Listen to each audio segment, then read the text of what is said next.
In the reruns, you already kind of know how this works. So give me a minute to get the remaining half of the show up, and we should be going momentarily here. So we're going to be on Instagram, TikTok, Facebook, and YouTube.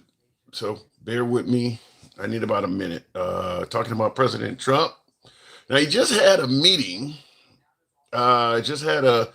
We just the government is going to remain open. So President Trump just completed signing that. Good evening, Chatty Ash. Good to see you here. So give me a minute, folks, to get my other platform going, and we should be going momentarily. So President Trump talking about nationalizing the election. Love to hear from you folks on um,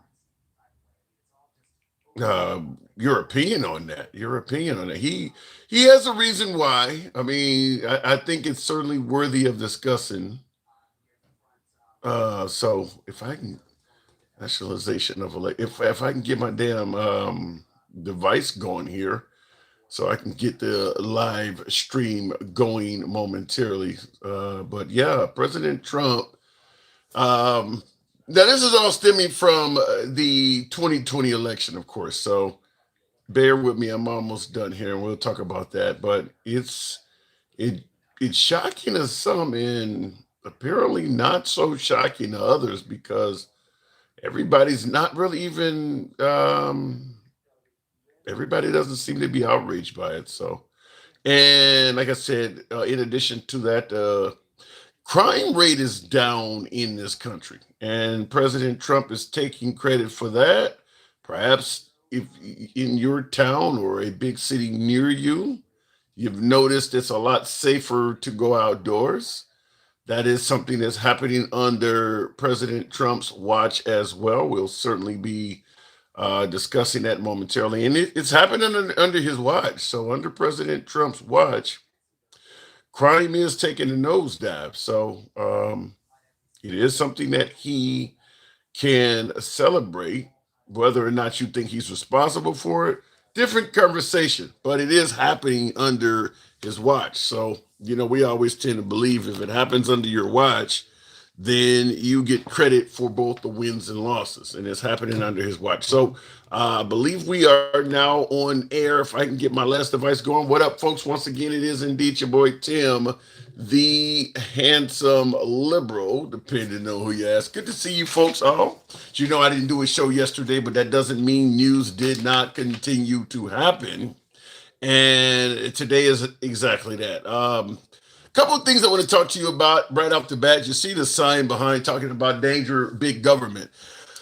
President Trump was in the news and he made a statement that kind of justifies what you see on the screen behind me. This is we come with videos as always, but this is one coming from our commander in chief himself.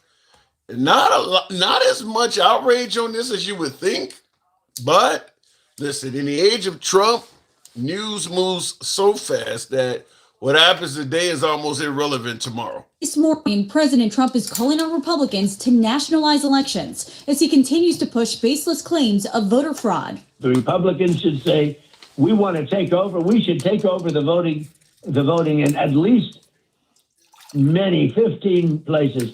The Republicans ought to nationalize the voting. Under the Constitution, the power to run elections is reserved for the states, not the federal government. Once again, the president's talking no. And I'm not going to play Chuck Schumer, but I want to discuss President Trump stating we should nationalize the election in at least 15 places. Most likely, I think it's safe to assume the 15 places he's indicating are all Democrat strongholds. Likely, he believes in those 15 places. He won the election in 2020 and was not awarded the victory. So you hear him there state that we should nationalize the election and the Republicans should be in control of said election. So I'm going to ask you folks right off the bat, because listen, we've been running elections the same way in this country since the founding fathers created this great nation. Do you believe perhaps maybe the Trump administration has a better, more efficient way of running elections than, say, what was created by the founding fathers? We'll talk about that. Do you believe that the elections would be more free and fair, safer, less biased if the Trump administration were running them? Because he is saying that we should nationalize the elections and the Republicans should be in control. Now, 15 different places he said, we don't know if that's where it's going to go, if it's going to spread out. Thomas Miller in the comments said it would be definitely safer if President Trump ran the election. So, let me ask you folks in the comments. I can't imagine I can't imagine ever having asked this, but because the president actually said it. By way of yes or no in the comments, how many of you folks believe the elections would be safer and ran more efficiently and fair if President Trump and the Republicans took control of the elections? Let me know what you think in the comments, yes or no on that one. I never thought I would even have to ask something like that, but you hear the president saying that's what he thinks should be done. And let's face it, a lot of times what President Trump wants to do ultimately gets done, nationalizing the election. So, considering how, I want to say, monumentous that is, something that would be, like I said, something we haven't seen since the country's been founded, for one party to take control of the election. I'm going to ask, why is this getting virtually no right-wing discussion? Fox News isn't talking about this at all. Having a president say we should take control of the election in at least 15 Democrat strongholds, you don't hear any folks on the right outraged by this at all. So I do want to ask you, why do you think that is? By the way, folks, tap the screen. I don't know what's going on with TikTok, but the numbers are flaky, so I'm going to ask you to tap the screen, share the live if you will. And I asked this already, but I didn't note it down. Do you trust Trump over the founding fathers in terms of running an election? And last but not least, with President Trump indicating this is something he wishes to do, are we still questioning whether he wants to alter the Constitution? Is the dictatorship comments still up for debate? I ask you folks that.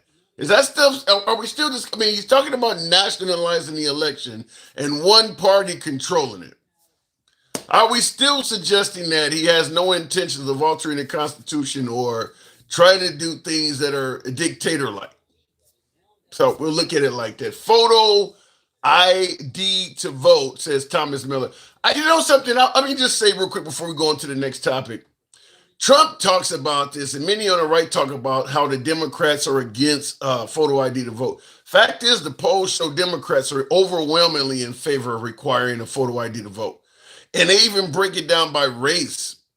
Minorities, blacks, and Hispanics are even. I think blacks are the lowest group in terms of favoring a ID to vote. And I think it's like 70% of blacks.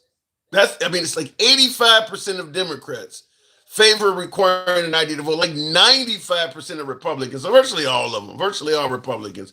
But the idea, our African Americans, she fabulous says stop saying blacks. I don't know what to say. I'm an old dog. Give me time to learn new tricks. But fact is, the overwhelming majority of American voters favor requiring an ID to vote.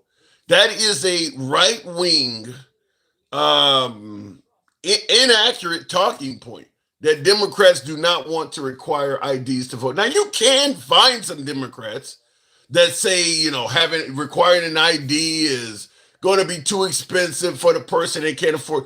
Listen, I lean left, and I'm going to tell you flat out, there's absolutely no excuse for a full-grown adult to not have an ID. They're too fucking inexpensive.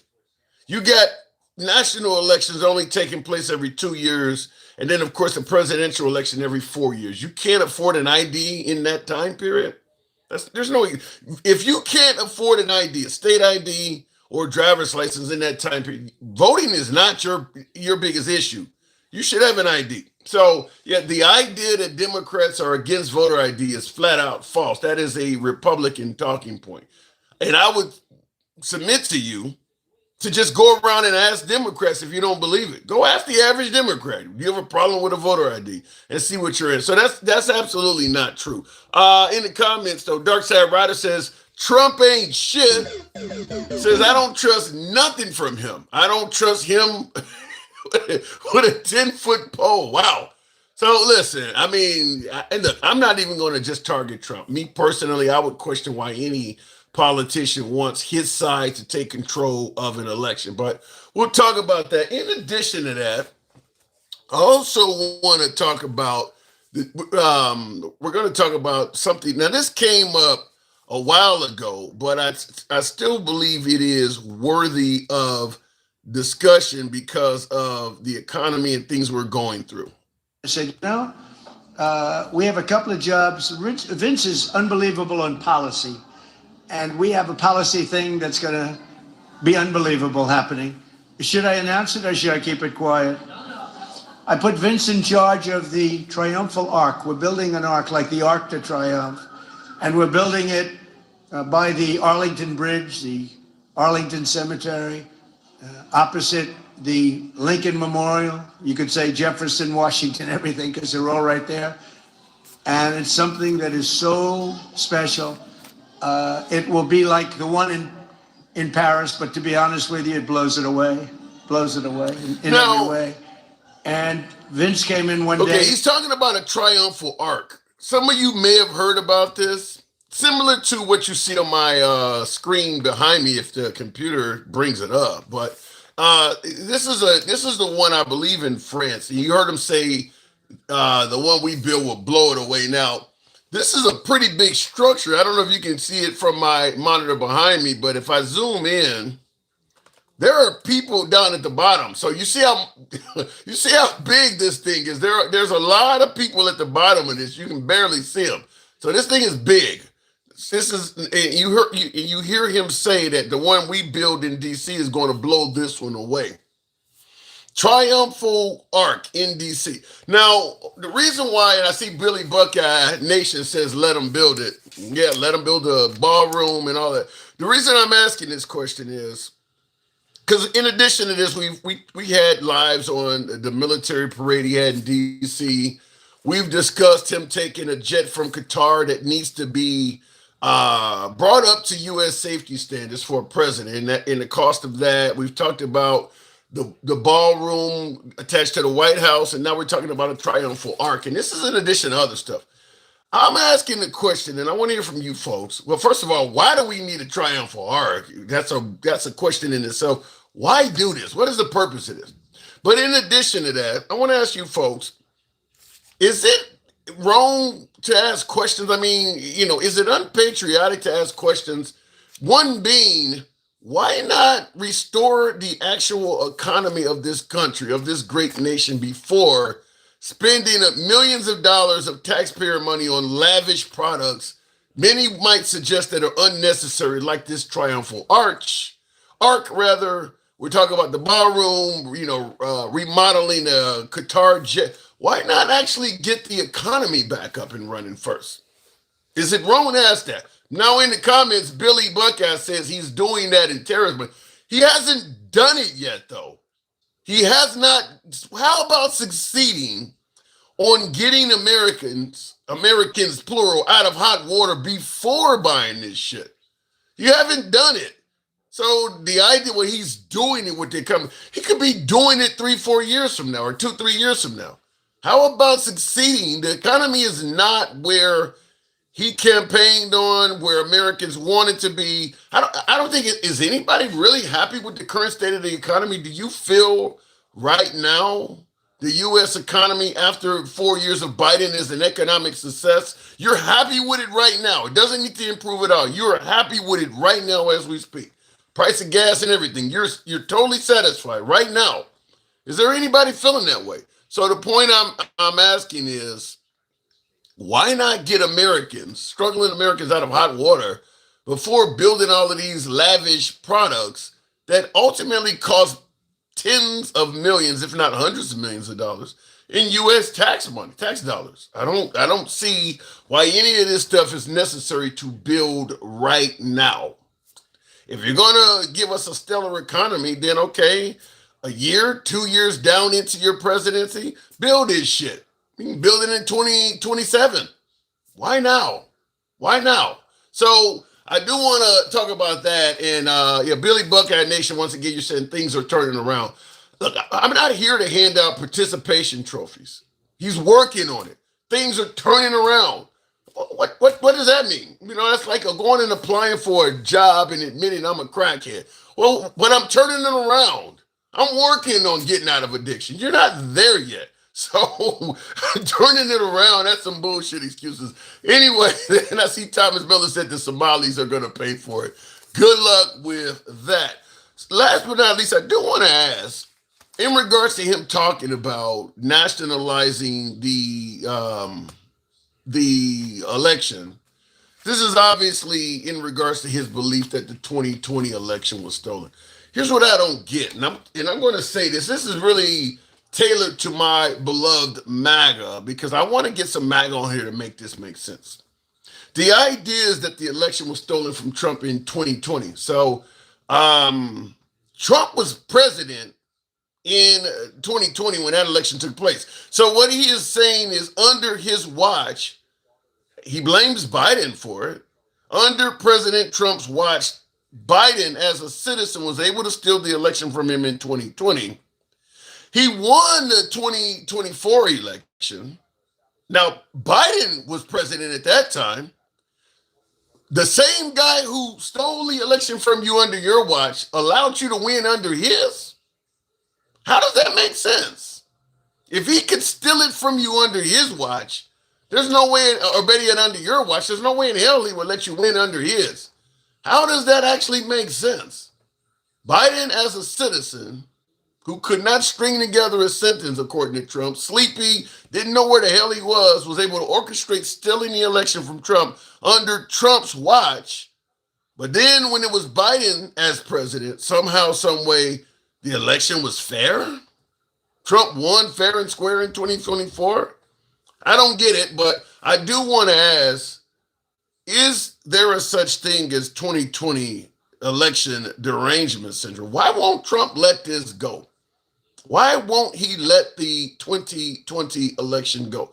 There is not an entity in existence that is telling him he won other than himself. Now he has sent the FBI to Fulton County, Georgia, I suppose in hopes of, if no one's going to tell me I won, I'm going to send my FBI to do it for me. Do you trust what's going on in Fulton County at the hands of Tulsi Gabbard in the Trump administration? What is he doing? Is he trying to make our elections better or make our elections his?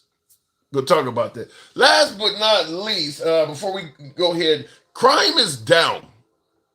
Crime is down. All over America, major cities, crime rates are coming down. It's time to give President Trump credit, perhaps, right? Fact is, he's president. Crime is coming down under his watch. If crime came down under the watch of Biden, will we not give Biden credit? Now, we can certainly have a discussion on whether or not he's doing anything personally to bring down crime. Fact is, it's happening under his watch. So under President Trump, we will be able to state that crime has come down significantly. That is an accolade of President Trump. Billy Buckeye Nation says he's forcing crime down. I believe that. I will tell you this, though. One facet of crime that we don't keep track of, and that is how much crime is being committed by law enforcement. That's something we don't keep track of, but I'll bet you crime by law enforcement is up. It's up a lot. I believe crime by law enforcement is rising. It is indeed. This is something you guys don't care about. I'll start taking calls. Tap the screen. Get us up to 15,000 likes on TikTok. We'll certainly start taking calls at that point. This is something I'm going to say a lot of my audience doesn't give a shit about, but I do want to throw it in here just for shits and giggles.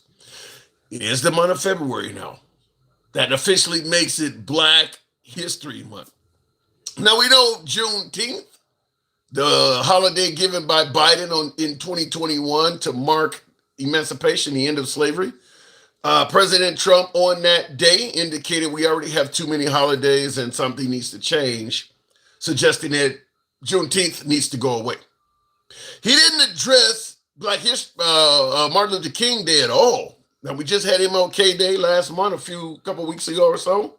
He didn't address it at all. So how do you think he's going to address Black History Month? Do you expect to hear anything from President Trump in regards to Black History Month? So we'll talk about that as well. So you guys know how the program is ran. Those are our topics for today. We are always MAGA friendly, been MAGA friendly since day one, always will be. We don't have moderators on this program because it is uncensored and it's all about free speech. So MAGA's welcome, liberals are welcome. We go left to Bernie Sanders with our comments to I'm having dinner with Q. That's how free speech works. So looking in the comments, we don't need to celebrate anything, says the Quality Leering Center. Were you saying that the day of Trump's military parade? We don't need to celebrate. The day he announced we were going to have a military parade last summer, was that your response? We don't need to celebrate anything? Let me know. Let me know in the comments. I'll take the first call at 15,000. Looking in the comments, it's a nearly 40-year downward trend for crime. I've heard that, obviously, I'm pretty certain, based on what I was hearing, that crime was coming down before Trump became president. But 40 years? I haven't heard that. You telling me crime has been trending down for 40 years? No. I think there's been some trending upward periods in there. So 40 years? Columbus Day needs to go, says Dante Middleton. You want to get rid of Columbus Day. Some people are calling that Indigenous Peoples Day. So some folks are already not liking that. Military parade sponsored by Pallet. I don't know who sponsored the military parade, but fact is, there's no way. You just have to take Trump's word on that. If Trump says the money came from X, you just have to believe that. It ain't like we were provided with receipts. So you just got to kind of believe the military parade was covered by somebody else. He's 87, so just to let y'all know he ain't got long. He's not 87. Whoever said that Trump is 80. He's not 87. Tap the screen, get us up to 15,000. We'll take the first caller there. Tell a lot about how much popularity MAGA base is now. Wait a minute. He says, tell a lot about how much popularity MAGA base is. MAGA base is now blue tsunami coming in 2026. Well, I'll tell you something. MAGA ain't went nowhere.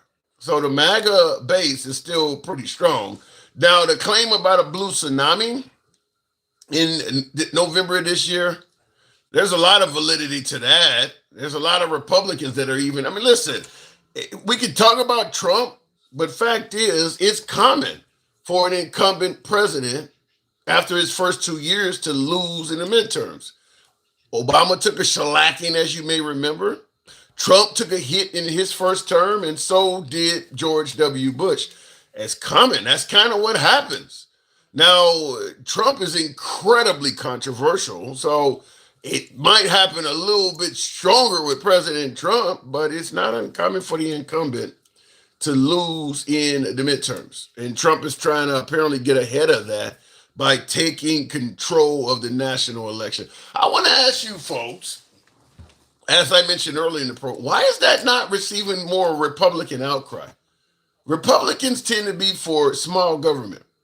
To have a president, not only a week after talking about you shouldn't have firearms near police, to now come out and say we should nationalize the elections and let Republicans be in control.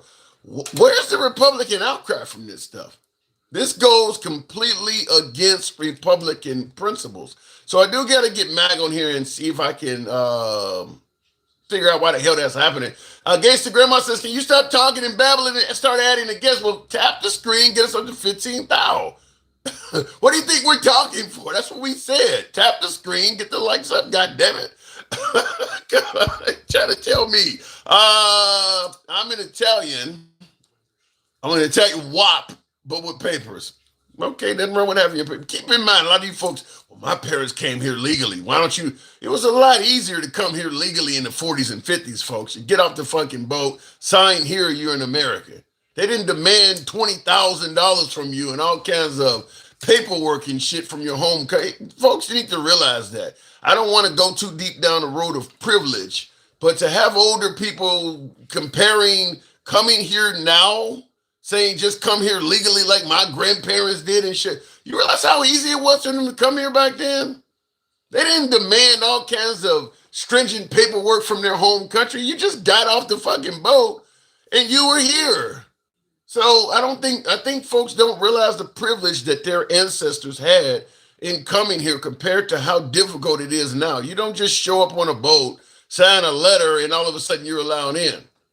I mean, remember, somebody mentioned Italians, for instance. Mob and mafia members, all kinds of folks. When you talk about rapists and murderers, a lot of them folks coming here were criminals in their home country. They just didn't do background checks like that now.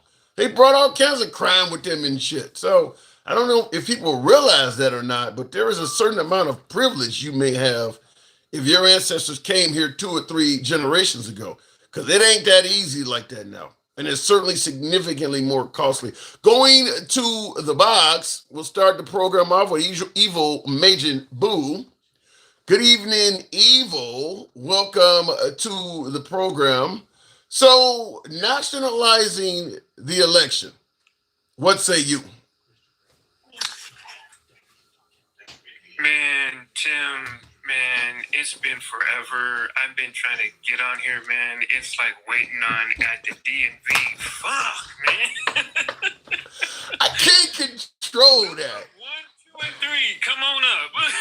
I can't control that unless I want to give each guest like 2 minutes. There's nothing I can do about that, man. I'm only one person.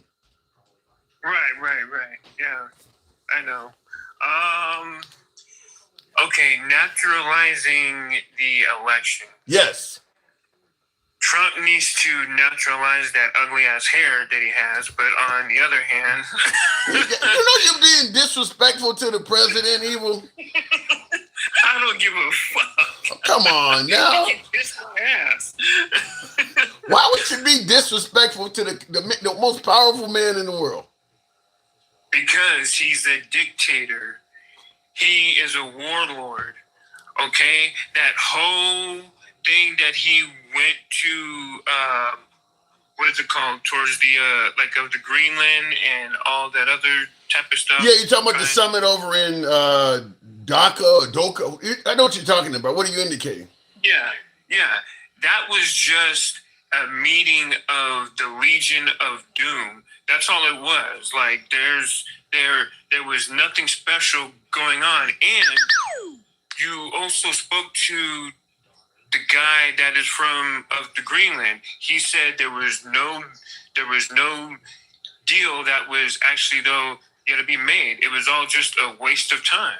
You know, you raise a good point, because Trump did say we got a great deal from Greenland, and you notice it's been now a week and a half. You haven't heard what the hell was that? You haven't heard any of the parameters of the deal. What did we get? If it's such a great deal, what was America's benefit to?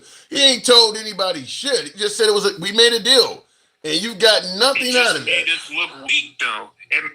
It made us look stupid and weak, and it made us look weak to the what is it called? It's the United of the Nations, though. How did it make it? Wait. How did what Trump did make us look weak? I need you to elaborate on that. When you're showing disrespectful to Canada and to NATO, when you don't want to try to make things right, and then you want to tell people, oh, I want to name Greenland Trumpland. Like, wait. No sense. I heard rumors of that. Did President Trump himself state that he wants to rename Greenland to Trumpland?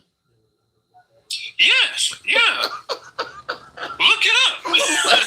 I shit you not, though. Look it up. Oh my God! Wow. It's true. Well, let me just start out by saying, what, because you mentioned Canada. I think he's trying to operate from a position of strength there, though, even Major. I don't think he's trying to make us look weak. He's trying to dominate these other nations and put himself at a position of strength. I don't know, man. It's there. I would say honestly, there was nothing there that honestly showed, you know, America has the strength though, and it shows us being weak and it I mean, just wait a showed minute. us I not don't get having the no I don't get the no I don't respect get at all I though. mean I don't get the weak coming. I mean we've kicked Venezuela's ass. We've bombed everybody from Iran to Nigeria. I don't see how America's looking weak under Trump. I don't see that. It it looks weak when you want to try to bully the other nations, not coming together and trying to show, oh hey, we can actually come come or Well, come together we look like peaceful. bullies. And there was nothing of that. Yeah, we look like bullies. I won't take that away from it, but I don't think we look Right. weak. We do look like bullies, but that's Trump's method of operation. He's been very successful at bullying his way, even as a businessman. It's made him millions of dollars. I don't think that he's had much bad luck with that. I understand that, but I don't see how it makes us look weak. It makes us look like bullies. Well, when you have a bully, all you do, you hit them in the nuts and you say, back off. Yeah, but Obviously. America is indeed the world's strongest, mightiest military, mightiest superpower. You're not going to hit America in the nuts and get us to back off. That's just going to make us stomp you. So I don't know about hitting America in the nuts. And thank you, Yeah, James but Harper. the thing is though, you don't go to another country by demanding taking their oil, taking their leader hostage, and then you're going to change the whole it's a situation or the whole thing on the at the But who's going to stop us? I mean, listen, I don't want to sound conceited because I don't favor bullying on any level, but who's going to stop him? I mean, he did it. He certainly did it to precision, got away with it, whether we're talking about Venezuela or we're talking about some of these other countries. Now, obviously, the Canadians, and I see in the comments, I can't think of the person's name, or Rue something, but Rue Gain or somebody's talking about he's Canadian and he's very proud of his prime minister for what he's doing. So Canadians did stand up to us, and so did NATO. Same here. I am proud of how Canada was able to handle themselves. I just wish that we had a very more intelligent of a president that could act like him now. But does that make you unpatriotic? If we are sitting across the table from another nation, Greenland, Right. Denmark, Canada, you name it, and you're actually Right. proud of their performance, rooting for them to get the best out of the deal against your own country, is that not unpatriotic? I would say no. It means that you are coming to the table to sit down and have the meeting of the minds, and you're not going to the table. Look, I'm a dictator. I don't give a hell what you think. This is my. No. You don't do that though. And then it makes us as a nation not looking like, oh, like we are looking like we can take over to like everything. That's not how you run run. Yeah, but as an American, I'm being told no matter what's going on, you are always, as an American, if you're going to be a patriot, supposed to root for your country. You should never be rooting for the other side to be successful. What say you? not rooting for the other country, but you want to root in a way that all nations can come together and have a leveled mind. And that is what Trump is not going to do. Now, I know that you have, what's his name on here? Choke mouth commerce. He's going to be saying, Tim, no, Tim, no. We need to.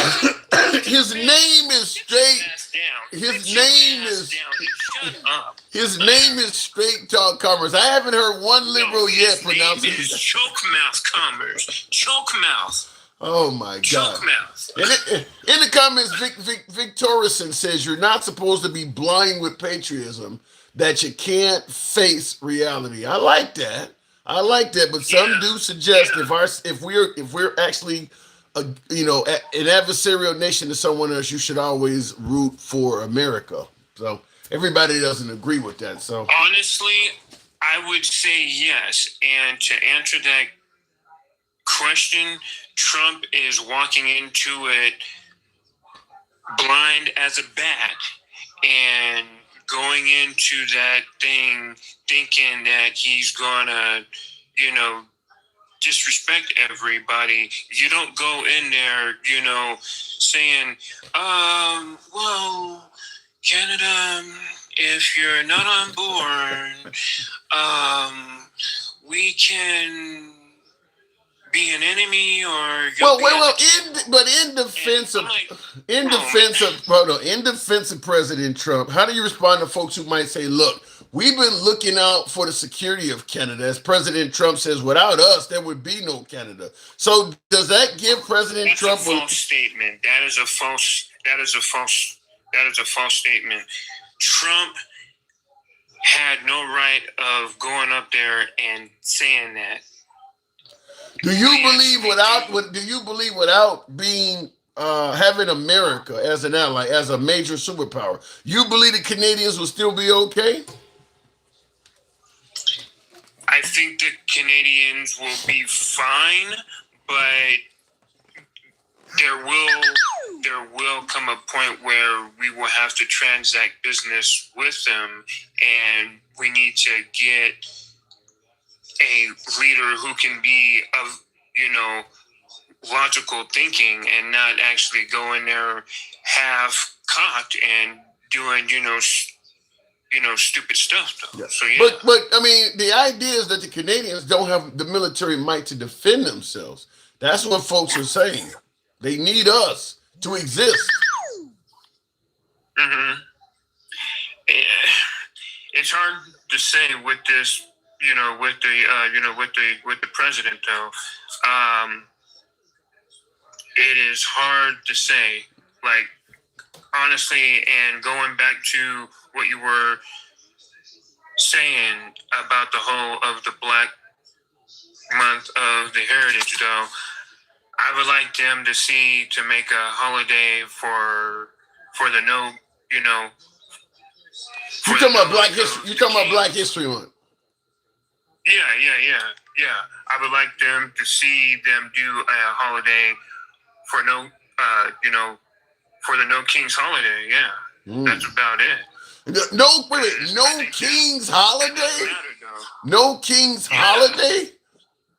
Yeah. That ain't gonna ever happen. Well, keep in mind, before Trump, nobody was talking about no kings at all. So that's never gonna happen.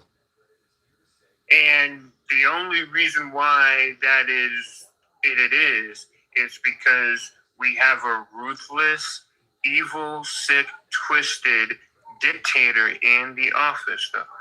He hasn't. Dictator's a bit harsh right now. Evil. No. Dictator. No. Trump is pure evil. Pure evil, walking on two legs. I think you ever see that movie like Halloween where where the doctor is saying, Michael, I seen him on two legs. He's exactly. All right, I'm gonna leave it at that. I'm gonna go ahead and move it on. You're getting crazy. evil on two legs, son. Wow. I don't know where to go with Yeah. that. I don't know where to go with that. All right, evil. He's a Appreciate. warmonger. Well, maybe that. I think warmonger is something we could talk about. Evil on two legs. That's pretty strong. I appreciate you coming through, Evil Major. Thanks for coming through. Appreciate it. Call you next time. Hey man, hey. Just a fast second though. I want you to make MAGA Reacts look stupid once again, please, because he cannot answer not one damn question. So please make MAGA Reacts answer the damn question and make him look stupid. Thank you. Take care, man. Have a good day.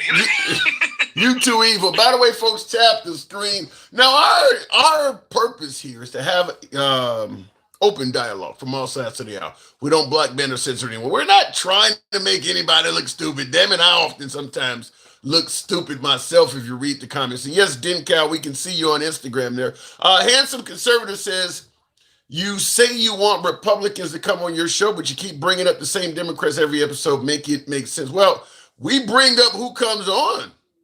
Period. I don't give a shit if Trump called in. We bring up who comes on. Obviously, somebody, subscribers and supporters are going to be noticed more, just like you, handsome conservative, because you turn the whole screen colors, and that's going to certainly make your comments stand out. We'll read all of those. But for the most part, all the other comments are just white lettering on black background, and I got 5 devices with comments flying all over the place. But there is no desire to skip over conservatives or independents. We bring up what comes up. Now, I will say this.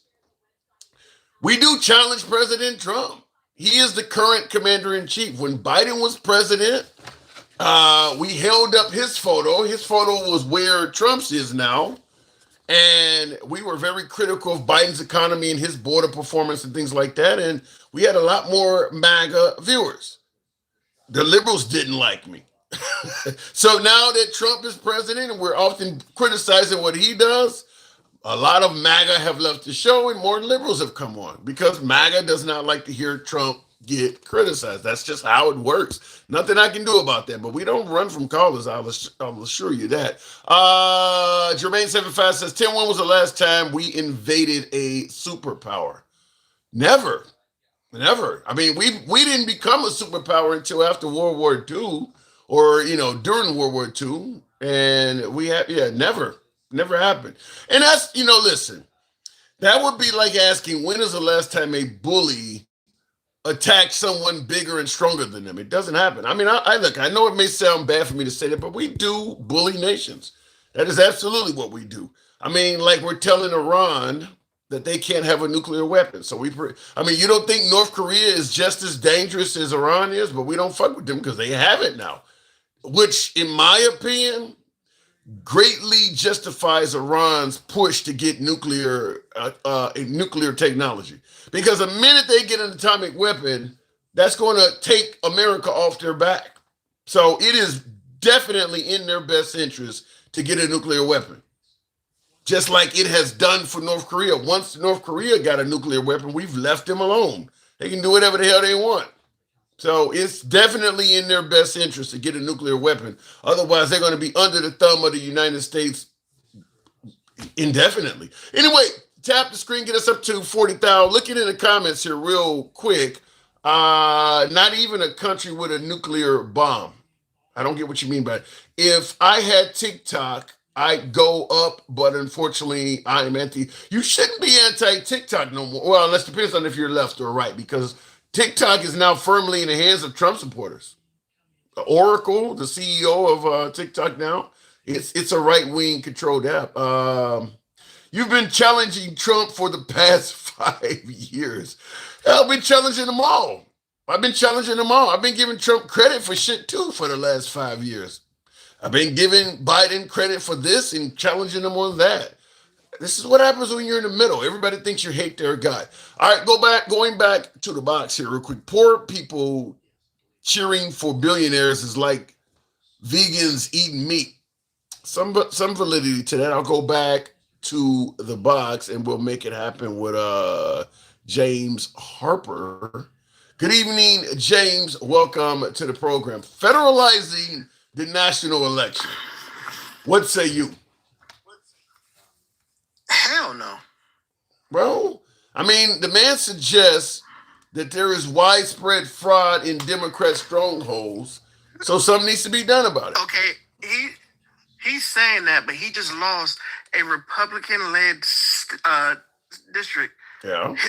on his own, and they just gerrymandered it. So where's the fraud? Is the fraud on their side? Because that's who keeps losing them. I don't know where the fraud is. He doesn't explain that very well. And thank you, Travel Man. Appreciate the TikTok cap. Thank you very much for the support. No, I don't know where the fraud is.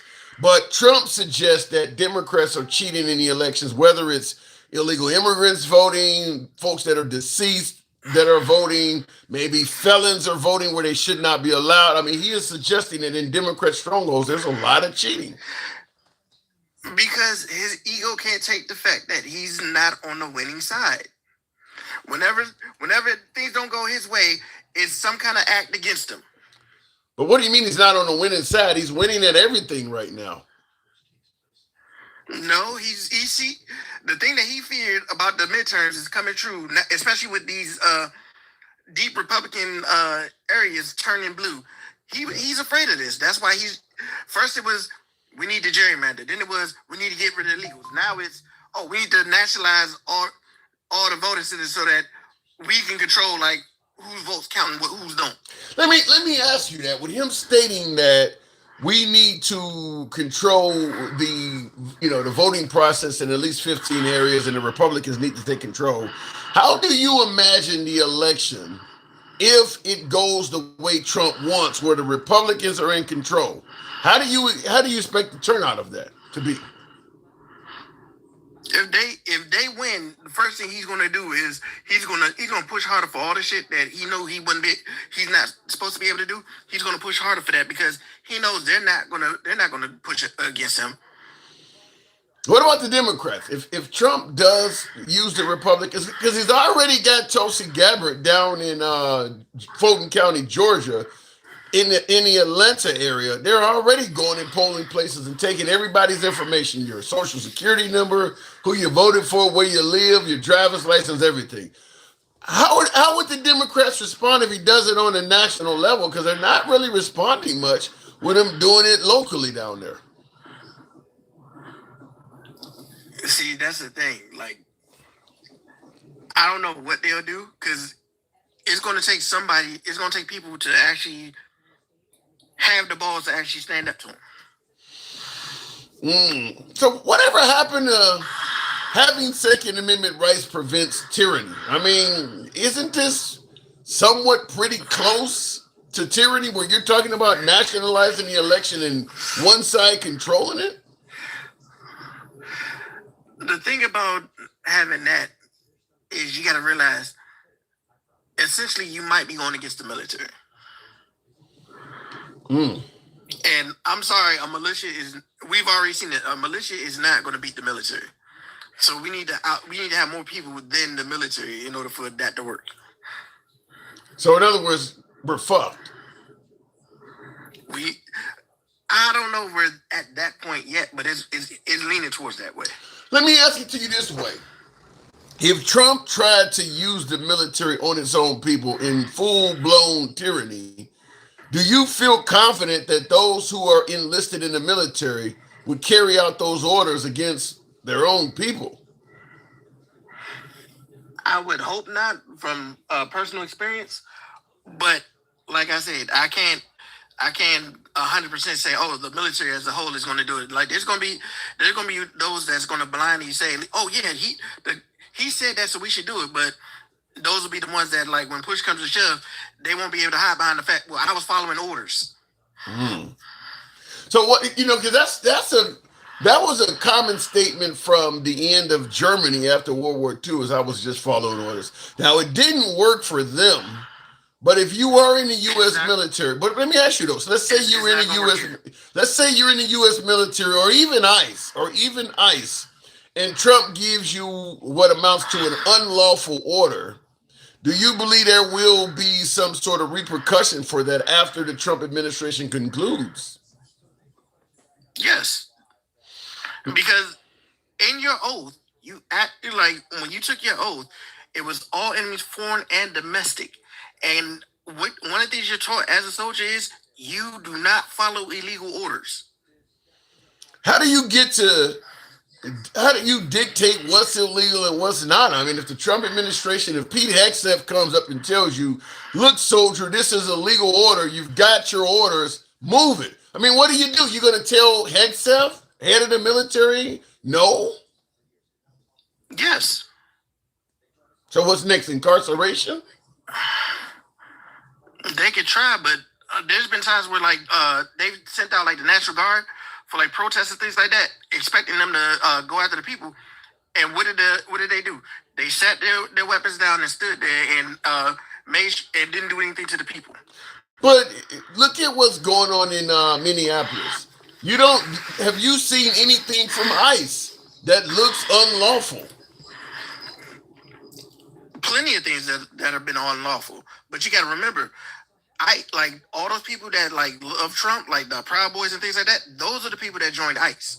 Remember, ICE had to lower their standards to get all these people into ICE to increase their numbers. So you believe what? What are you trying to indicate? White supremacists or racist groups are part of ICE? Yes. So how do you explain all the minorities? There's even Hispanics and blacks that are part of ICE as well. I mean, are they sitting right next to white supremacists in the back of the SUV? Yes, and they wouldn't care because in their eyes, oh, those guys are the enemy, not me.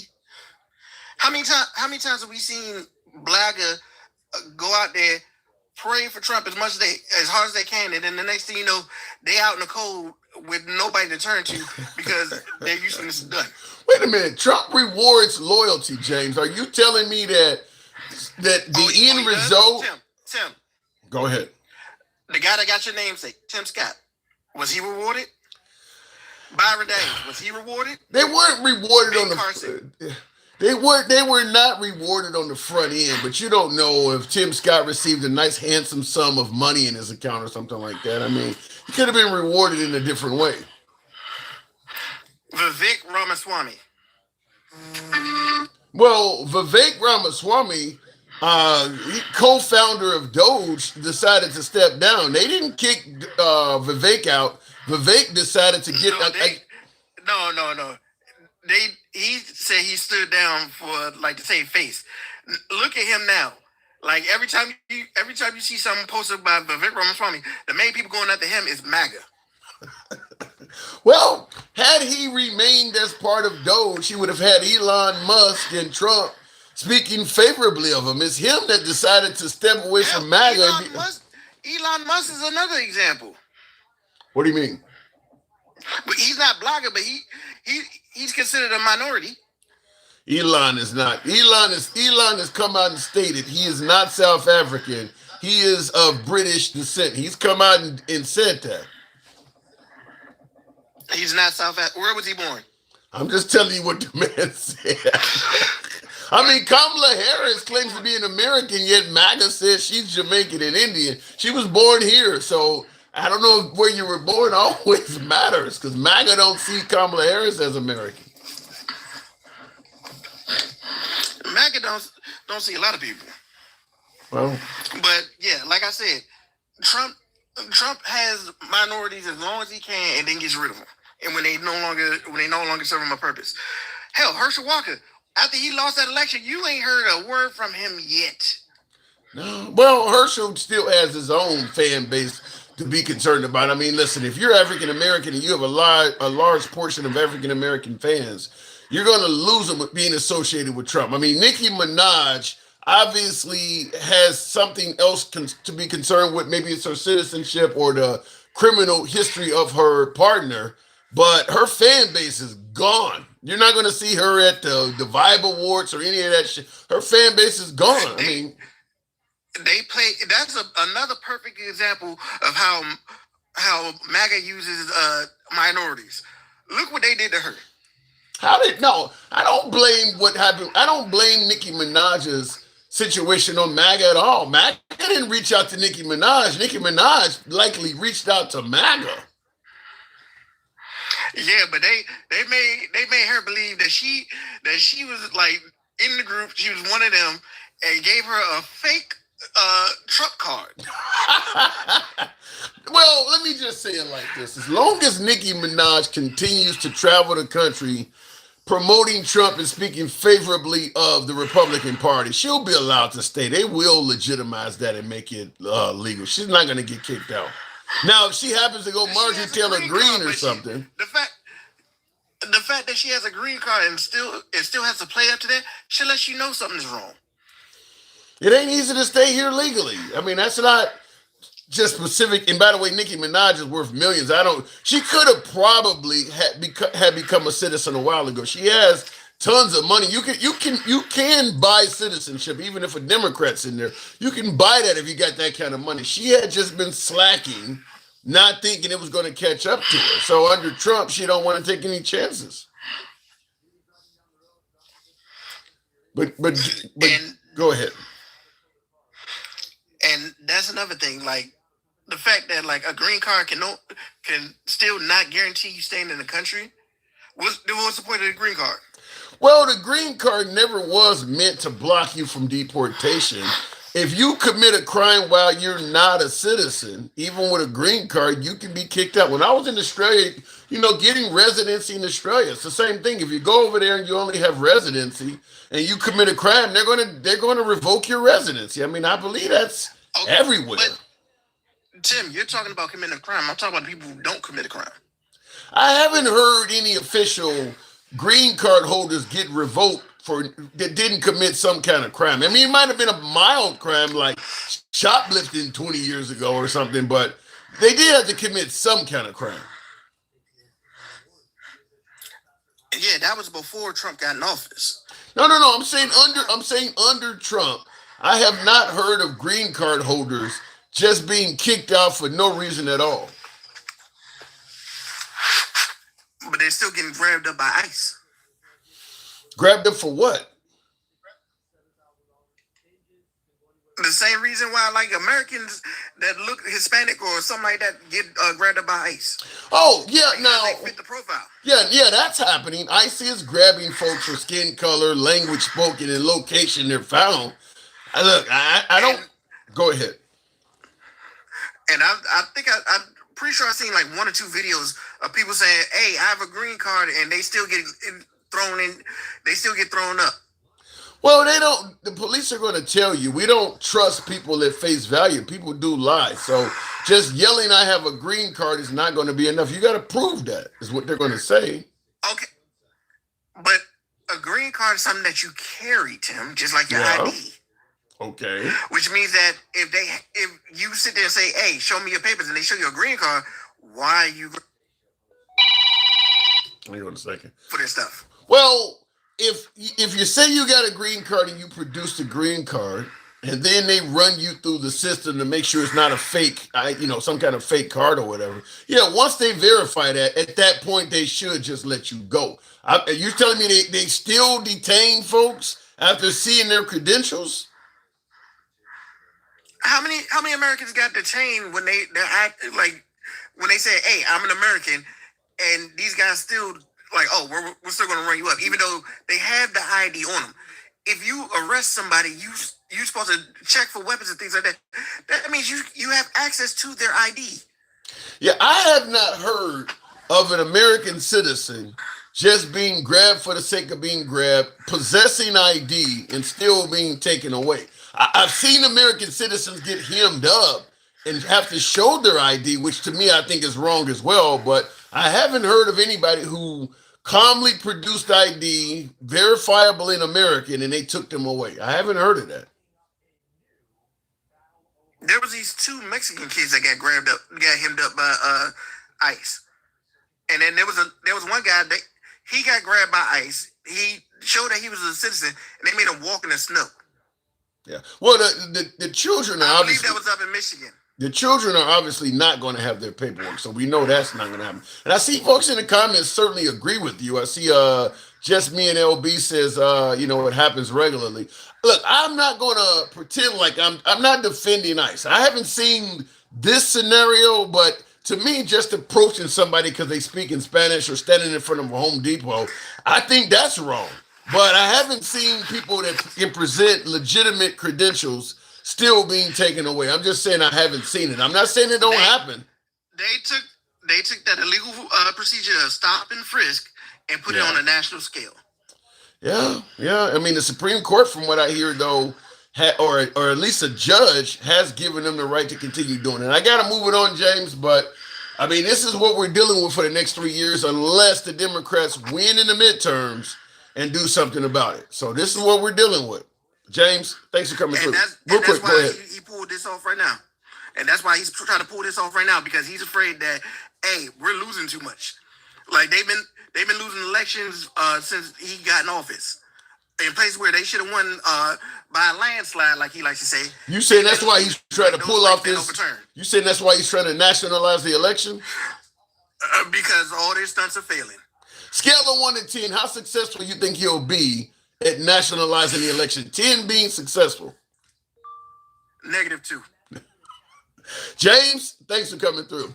That's a hell of a failure rate. Tap the screen, -2. Trump is normally not. I don't think -2. Trump doesn't fail like that, does he? I won't say a 10, but -2. Wow. I see in the comments, Robert says a 10.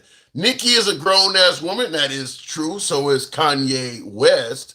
But fact is, and I'll go back to the box, tap the screen, get the likes on up to 60. But the fact is, if you are an African American, if you're black, and shit nowadays it's probably starting to happen with Hispanics, but certainly if you're black, if you're African American, and your primary customer or fan base is also African Americans, and you start associating with Trump, you're going to lose them.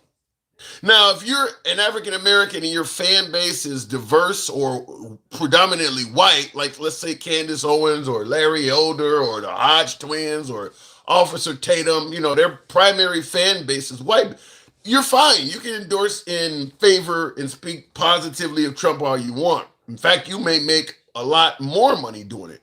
But yeah, if you're an African American and your primary fan base, your customers or whatever you're doing are mostly African American, it's not going to work well for you. Even Jelly Roll, with them having the awards the other day, and some folks who are obviously speaking out and criticizing ICE, Jelly Roll don't want nothing to do with that. You guys know Jelly Roll, the singer with the tats all over the face, lost a ton of weight. Because politics is going to divide your fan base up. Now, he sings country music, but he has a lot of minorities as part of his fan base as well.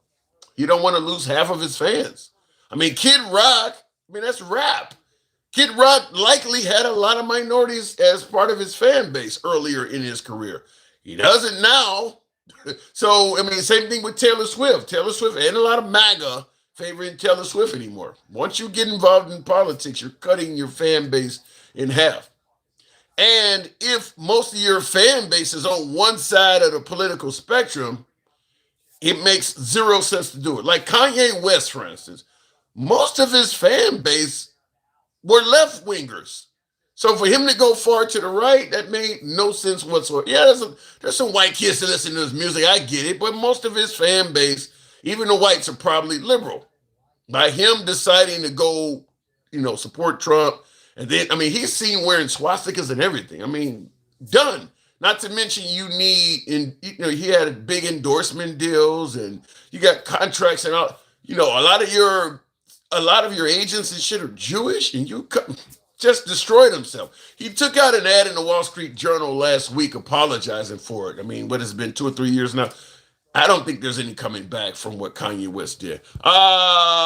Looking in the comments though, Will G says, Mr. G says Trump ain't shit. Nationalization or martial law. Nationalizing the elections. I'm still asking, why is there not a lot of MAGA outcry on that? In the comments, someone says nobody follows Kanye West anymore. He's incredibly talented, though. He's incredibly talented from both music and in terms of design. His shoes were, I mean, his shoes were right up there under Michael Jordan's shoes. He was making a killing. He is a very talented individual. So I suppose he could be the man behind the man at this point, but anybody find out his stamp is on something, it's gonna hurt. But what happened with him taking a MAGA stance did not affect his ability to make really good quality music and probably design clothing or shoes and things like that. It's just nobody wants to fuck with him because of what he got involved in. Continuing on though, let me go to the next caller and thank you guys for tapping the screen. Get us up to 60,000. We'll continue on with MAGA Reacts. Good evening, MAGA. He's not supporting Trump, says Mr. Mobile. Talking about Kanye? Kanye supported Trump. He's on record doing enough of it that wherever he is now, it does not matter. MAGA Reacts, good evening.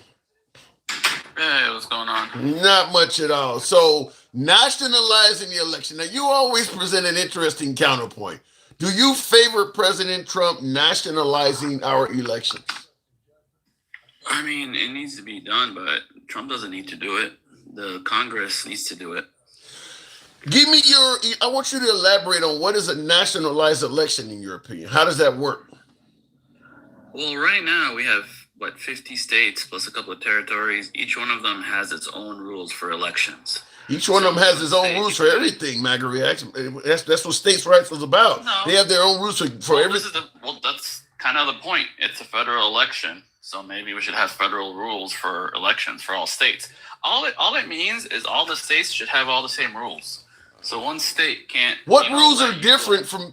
Give me some examples of rules that are different. Well, in Minnesota, you could do what's called ballot harvesting. So you could go around and go to all your friends and have them fill out ballots and harvest them, and take them to a fucking to election box. It's legal to do that in fucking Minnesota. What's wrong if I call you up, MAGA, I call you up, look, man, I definitely want to vote in this next election. This shit is important, but man, I don't fucked around playing ball and twisted my. Could you take my vote in for me? Bring me a ballot. I'll fill it out. Take it in with yours. You want that to be against the law? 1 or 2 is fine, but 30 or more, I'm not for that. What? I think some states have a limit of 3 or 4, maybe 5, which. Again, it doesn't matter what the rules are. It's just we're gonna have the same rules in every state. That's all that means. What does he mean? Okay, what about him suggesting the Republicans control it? No, he didn't say Republicans should control it. He said Republicans should do it. That means we have the majority. We need to start it, and then the Democrats come in and help us do it. Either way, the Democrats and Republicans have to do it together. Well, let me. This is about 20 seconds. I want to make sure because if what you said is the way it was said, then you're making some points. But I want to hear it again. Said, we have a couple of jobs. Vince is unbelievable. Actually, that's not what I was meaning to play. This is what I was meaning to play. That's the other thing. He barely said it. One quick line. And but he says but he covers what you were talking about. This morning, President Trump is calling on Republicans to nationalize elections as he continues to push baseless claims of voter fraud. The Republicans should say, we want to take over. We should take over the voting in at least 15 places. The Republicans ought to nationalize the voting.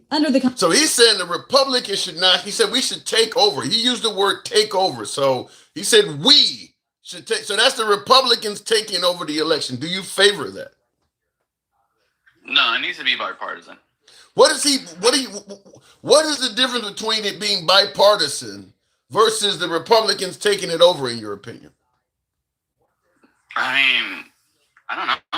It needs to be bipartisan. The Republicans can't just do it. How are they going to take over anything? But according to you, if there's no difference between it being bipartisan and the Republicans just taking it over, why are you against the Republicans taking it over? You said there's no difference. It's funky. No, the wording he used is just very funky. It makes no sense. Republicans take over. You can't interpret what it means for the Republicans to take over.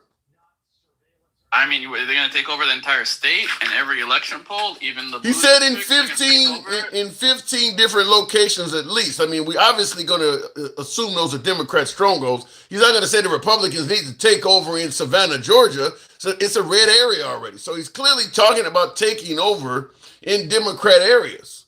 So, what do you foresee would be the difference between the Republicans taking over versus it being bipartisan, as you say?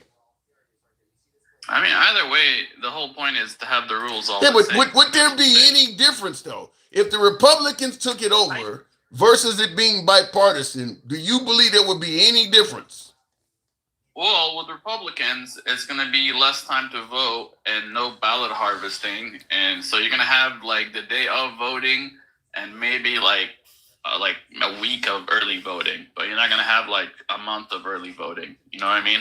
Why would So the they'll probably Republicans limit reduce the time. time to vote? Because like if you do a month, people could vote, something could happen, and now like they already voted. They can't really change their vote.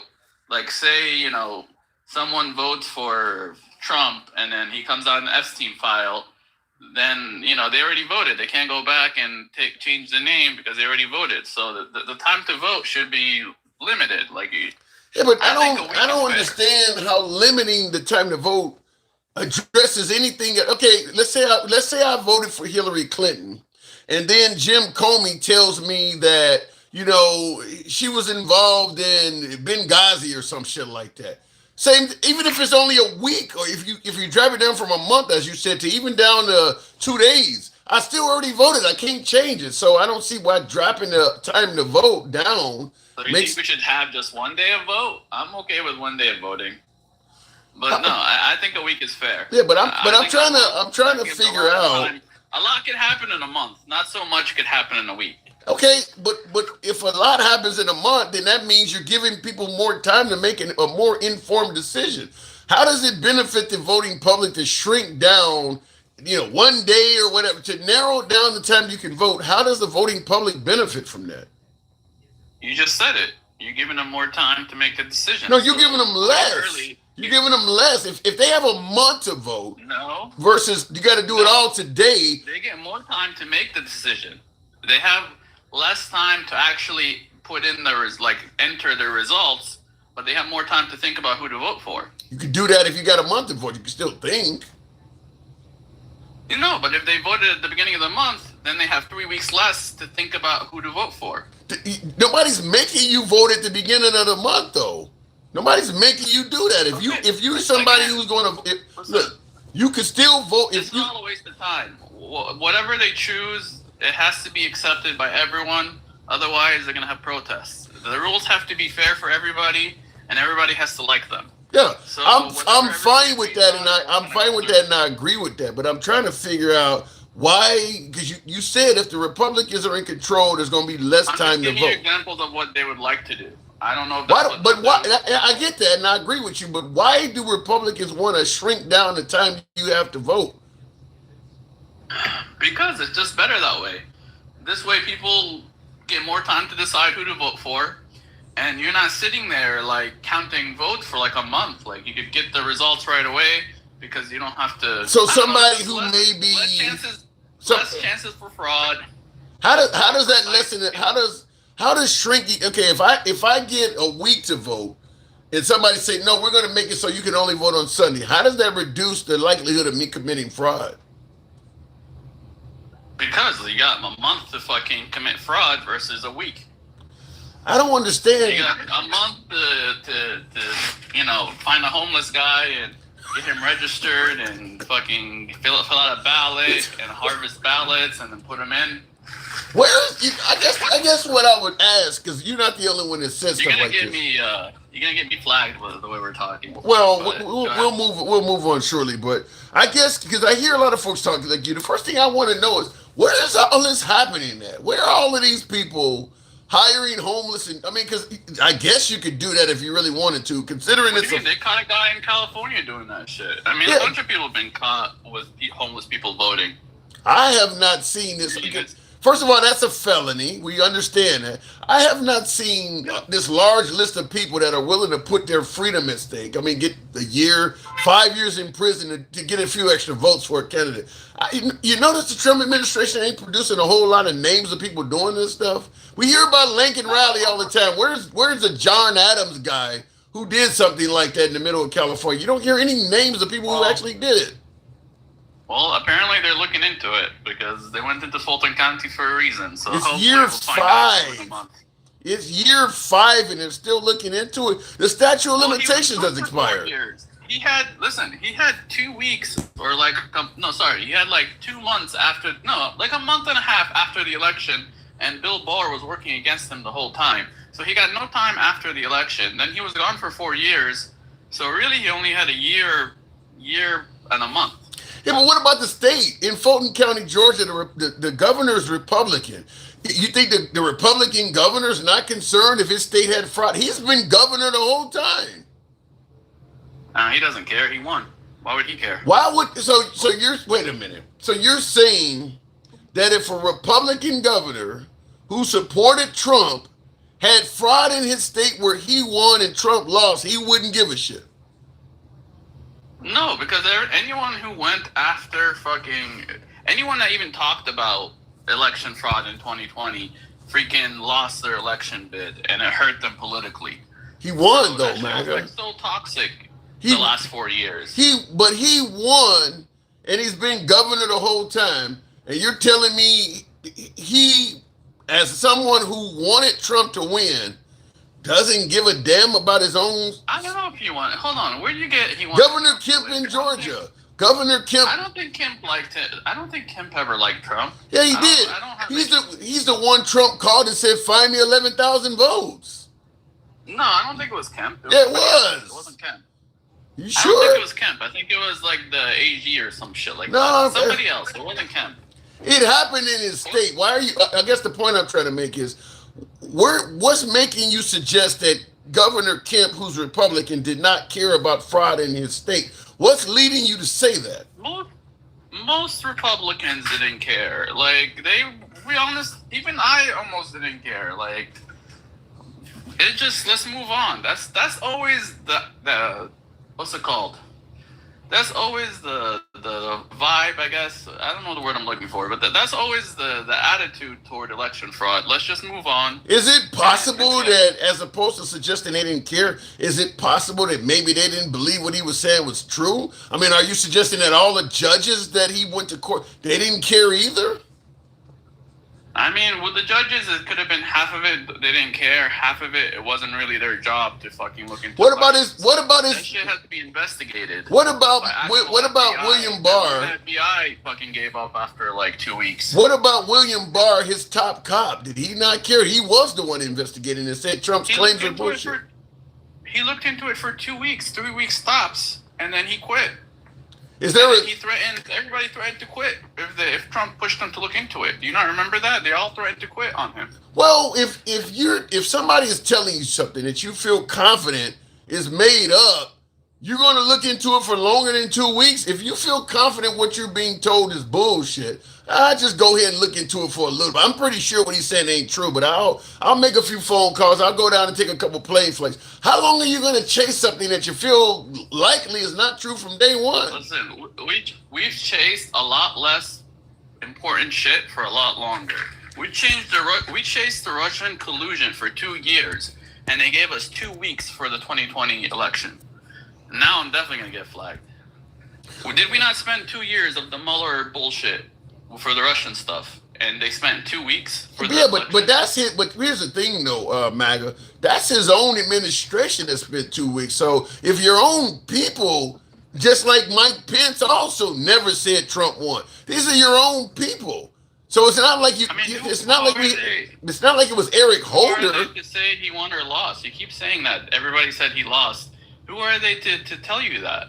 They're not FBI. They didn't go out and investigate anything. They're not fucking. No. They're not investigators of any kind. No, but the ones who did investigate said he lost. The judges he went to court with said his claims were unfounded. Spent 2 weeks investigating. The judges don't investigate. The judges only look at fucking the rules and what you brought them. Right. And it wasn't the FBI that brought them proof. It was just random people bringing them fucking garbage.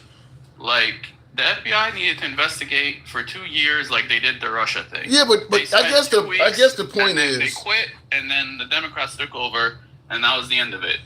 Especially with January 6th, they spent zero time looking into it. I guess the point is, it's not up to you or I to tell them how much time they must spend investigating something. If you made claims and you're the one telling me, hold on, you're telling me ballot. You're telling wait, hold on. All I'm saying is No, wait a minute. You're trying to give me a problem, and you want me to go out and prove what you're saying is true. Okay, if you say they're ballot harvesting, who did you hear that from? Where is it happening at? Direct me somewhere. You just telling me. I know this. No, hold on, MAGA. Here's the problem. Snapchat. Here's the problem. You're telling me stuff is happening, and you want me to go out and find somebody who's doing it to validate you. Okay, if dead people are, give me some names. Who told you this stuff? If direct me somewhere. You want me to just go out into the American public and try to find this? Why do we even care? Most of the time there is fraud and we don't care. Why do we care about 2020? Because because this is the reason he's nationalizing the election. Why do we care about 2020? Ask him. This is the reason we're nationalizing the election because of that. I'll tell you why we care, and it's very easy. It's because in Georgia specifically, 12,000 votes decided the winner. That's a very close election. Okay. Same thing in Wisconsin, same thing in Arizona, PA. All these places had a small margin. That's like you lost the game by 1 point. So guess what? You want the fucking play not just recounted. Recounting the same shot doesn't fucking prove. You want to watch all the replays to make sure you lost by 1 point. Okay. But guess what? We wanted to see the replays, and it's like the old NBA. Remember NBA like 10 years ago? If someone cheats in the last like 2 minutes, they don't review shit. But now you could call a timeout and use your timeout to get reviewed. But here's the issue. We lost by 1 point. MAGA, here's the issue, we got no like replay. MAGA, here's the issue. There's only so much they can. Okay, you've had multiple recounts. You've had 60 court cases. You've had your own attorney. It gets to a point. It gets to a point where then why ask for more recounts then? If you don't trust the output of a recount, why keep asking for them? Because it's better than nothing. It's all we had is a recount. So in other words, it needs to be a recount. Wait, hold on. Verification. So a recount is better than nothing, but you're not going to take it seriously unless it works in your favor. That what you telling me? No, I'm sure they counted the votes correctly. Why ask for a recount if it doesn't mean anything? I'm trying to figure. Help me understand. Based on what you said, help me understand. If a recount doesn't mean anything, why you're asking for it?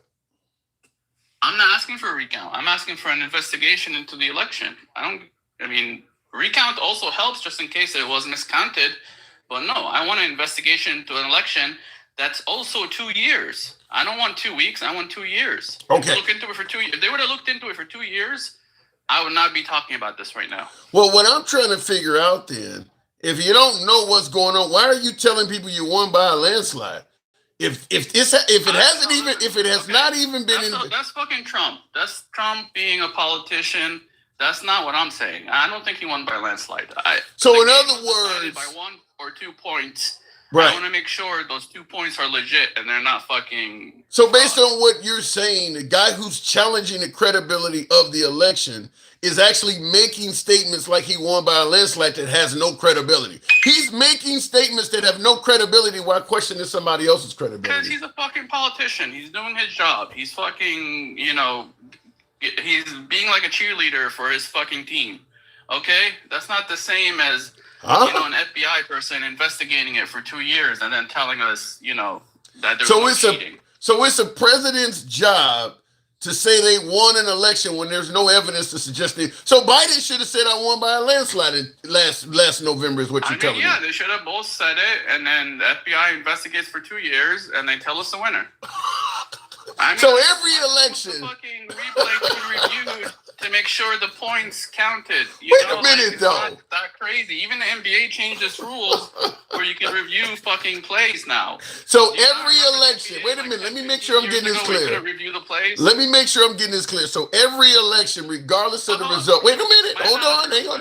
You already said this. So every election, regardless of the results, Both sides should jump up and say, I won by a landslide, is what you're saying. That's what a politician's job That part is. doesn't matter. I'm talking about when the election. You didn't answer my close, question, like though. it You was didn't in answer my 2020. question. It was close. You didn't answer my question. What you were saying, let me make sure I get this clear, is that when the votes are called in, the results come in, both parties should jump up and say, I won by a landslide. According to you, that's a politician's job, correct?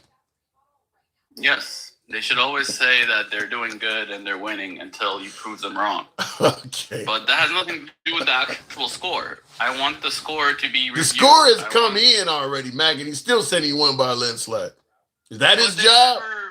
They never investigated it. They didn't spend 2 years looking into it. Like they spent 2 years on Russian collusion. So if they didn't investigate it, if there hasn't been a proper investigation, why is he saying he won by a landslide? Because that's what do you want him to say? What do you want him to say? There hasn't been a proper investigation. Exactly what you're saying. I wish he was smart enough to say that shit. I really wish he did. Because that would have been the right thing to say, and maybe we're gonna. So it goes back to what I'm saying. Trump is not that smart. These are politicians. You're asking too much of them. Well, He's so 80 years old. So it goes back to exactly what I'm saying. You're questioning the credibility of an election while making statements that have no credibility to them. I mean, you act like Trump counted the votes. Trump didn't count the votes. I'm acting like he has I'm acting like he has no reason. Even you're admitting to say he won by a landslide. You're admitting he has no reason to say that. What did I say the reason was? That I want this investigated. I just said it 5 minutes ago. That ain't what you were responding to. What was my reasoning? Why am I still? That ain't got nothing to do with what you just responded. I stated. I never got up here. I made it clear. Now you're going elsewhere. I made it clear. He's challenging the credibility of an election while making statements that have no credibility. You've already agreed with that. I voted, and I want my fucking, I want the game to be fair. I don't want to be cheated out of a fucking election. Okay. When he said, let me ask you before I move it on from you. What the Democrats fucking lie about. Okay, before I move it on from you, let me simple question before I move it on from you. But hold on, tell me real quick. Why did I say that we should investigate this? I said it twice now. It has been investigated. It has been. It just hasn't been investigated to the level you wanted. 2 weeks? That's an investigation. For 2 weeks. You're telling me they did a good job in 2 weeks. They looked into it 2 weeks. Look, you said something happened. If you can't guide him anywhere where it's happening, We don't even know if he actually looked into it. No. He might have just ran the clock and Trump was gone and then nobody cared.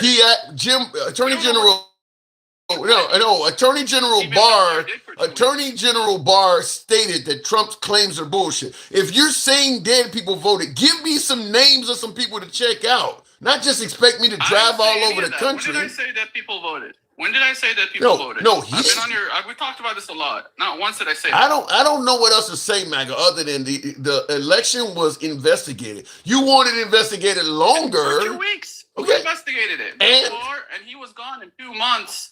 And after 2 weeks, he basically said, "I'm done. I didn't see any evidence, so that's it." You give up anything. You give up on anything after 2 weeks. You're never gonna get any if that's like me calling the cops and saying somebody broke in my house. The door ain't nothing wrong with the door, nothing stolen. If you don't present anything, the cop's going to leave. He's not going to spend a bunch of hours there investigating. You didn't give him nothing to work with. If you say the election was okay, then direct me in some kind of direction of what you're talking about. Okay, you said ballots were harvested. If I call the cops and told them my house was broken into, they'll probably look into it for more than 2 weeks. No, they're not. They wouldn't. They're not going to look into it, even if it is broken into. I'm just going to tell you, if you're providing no direction, you say 2 weeks. Okay. How many people? Listen, how many people think that election was stolen? You have half the country thinking this. You got half the think that's worth more than 2 weeks of looking into it? You got to have the country thinking people are. You got half the country thinking people. You got half the country thinking people are eating cats and dogs. Ain't nobody looked into that either. I mean, people just don't believe what he says.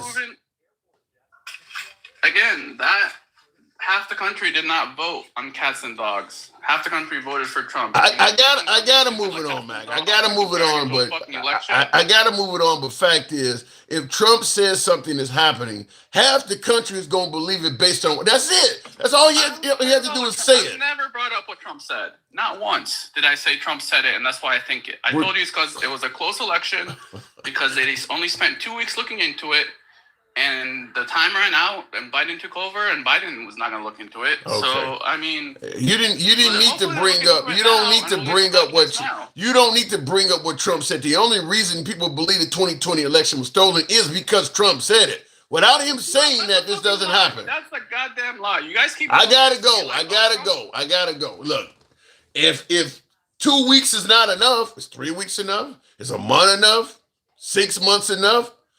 Here's my point on this whole thing, and we're talking about the 2020 election because Trump is talking about it, folks. Why the hell won't you get over this? This is an old topic. Well, that's the reason Trump is talking about nationalizing our election going forward. But the point I'm making is this: if you present nothing for the investigators to look into, it's going to be a quick investigation. Bringing up that they only investigated it for 2 weeks. Okay, well, what? Give me what you told him. Okay, you said that in this town, 15 people who were deceased voted. Did you provide any names? If you're not giving him anything to look after, of course it's going to be a quick investigation. You're just throwing shit up against the wall and hoping it stick and expecting him to go all over the country trying to find something to make what he said. You know, I'll give you a good example. Locker room talk. He said something that many found deplorable. I can, reach under and grab him by the pussy or whatever. And then other folks just I think Melania Trump is the one that is responsible for the phrase that was just locker room talk. So folks just jump up and defend something that is looking bad. Okay, so if he says the election is stolen, he's expecting folks on the right to just go out on their own and find things that make his statement true. Very similar to when President Trump said they're eating cats and dogs in Springfield. We ran several shows on this. Right-wingers all over the place were literally going out trying to find stories to make Trump's statement true, presenting videos from Haiti and all kinds of shit. So that's what was the hope, is if I say the election is stolen, my supporters will go out and find stuff to make what I said true. Didn't happen. It didn't happen. That's 2 weeks is certainly sufficient when you haven't directed anybody into what your claims are. That's why Attorney General Barr said it was bullshit. Like, you send a whole bunch of stuff and you're not basing it on anything in reality. That's why the courts kicked them out of court really quick, because you're walking in here with a bunch of accusations and you don't have any true direction to steer people in. So in court, you got to present evidence. You can't just, I know they ballot harvested and a bunch of people, they closing windows at polling places. That ain't proof of anything. Okay, you don't like that they closed the windows, or you don't like that this place is open a couple extra hours. That don't prove any of the claims you're saying, though. And that's where it came from. Anyway, looking in the comments, should all states, Dencal says, have the same pew-pew laws? Now, that's in regards to my caller saying that all states should have the same voting laws. It's a good point. Should they have all the same pew-pew laws? In terms of voting, I don't see where there's a necessity to have, whether it's mail-in voting or if you can vote on the weekend. I don't see where there's a necessity for all the states to do the same with that. I don't see it. Because my last caller pointed out, voting is a federal, the pew-pew comes from the Second Amendment. That's federal as well. Yet every state has different laws in terms of gun ownership. Good point, Dencal. Mr. G says, MAGA wants to cut voters off, the less, the better. I believe that is the case in terms of shortening the amount of time you get to vote. I do believe. I'll go back to the box, tap the screen, get us up to 65. Generally, when you hear allowing people to vote, the left want to make it easy to vote, give you more time to vote, allow you to mail in votes, the left would allow you to vote. Battery. Please charge. Don't know what that is. The left would allow you to vote online. So anytime you hear somebody try to make it easier to vote, it's generally going to be folks on the left. Now, fact is, if you make it real easy to vote, you do increase the possibility of fraud. That's just true. I mean, if it's easier to vote, it's easier to commit fraud. But the left does want to make it easier for folks to vote. It increases the turnout as well. The right, anytime you hear the right talking about voting, they want to make it harder to vote. Now, they believe it reduces the chance of fraud, which is probably true. But what happens also is it reduces the chances of legitimate voters being able to vote.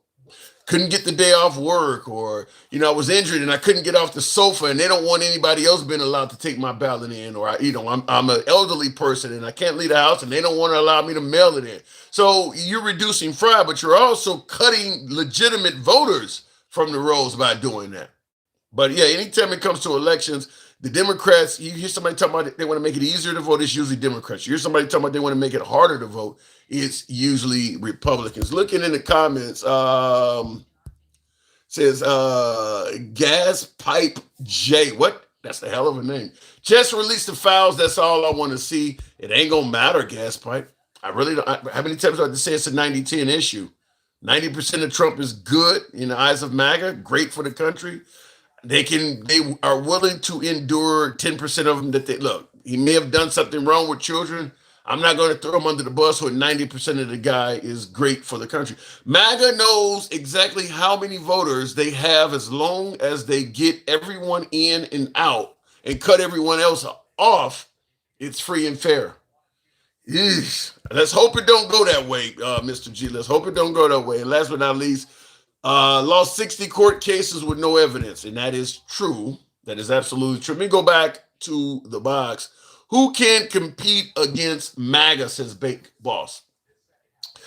Let's just be clear. With President Trump at the helm of MAGA, they are a formidable force in national elections.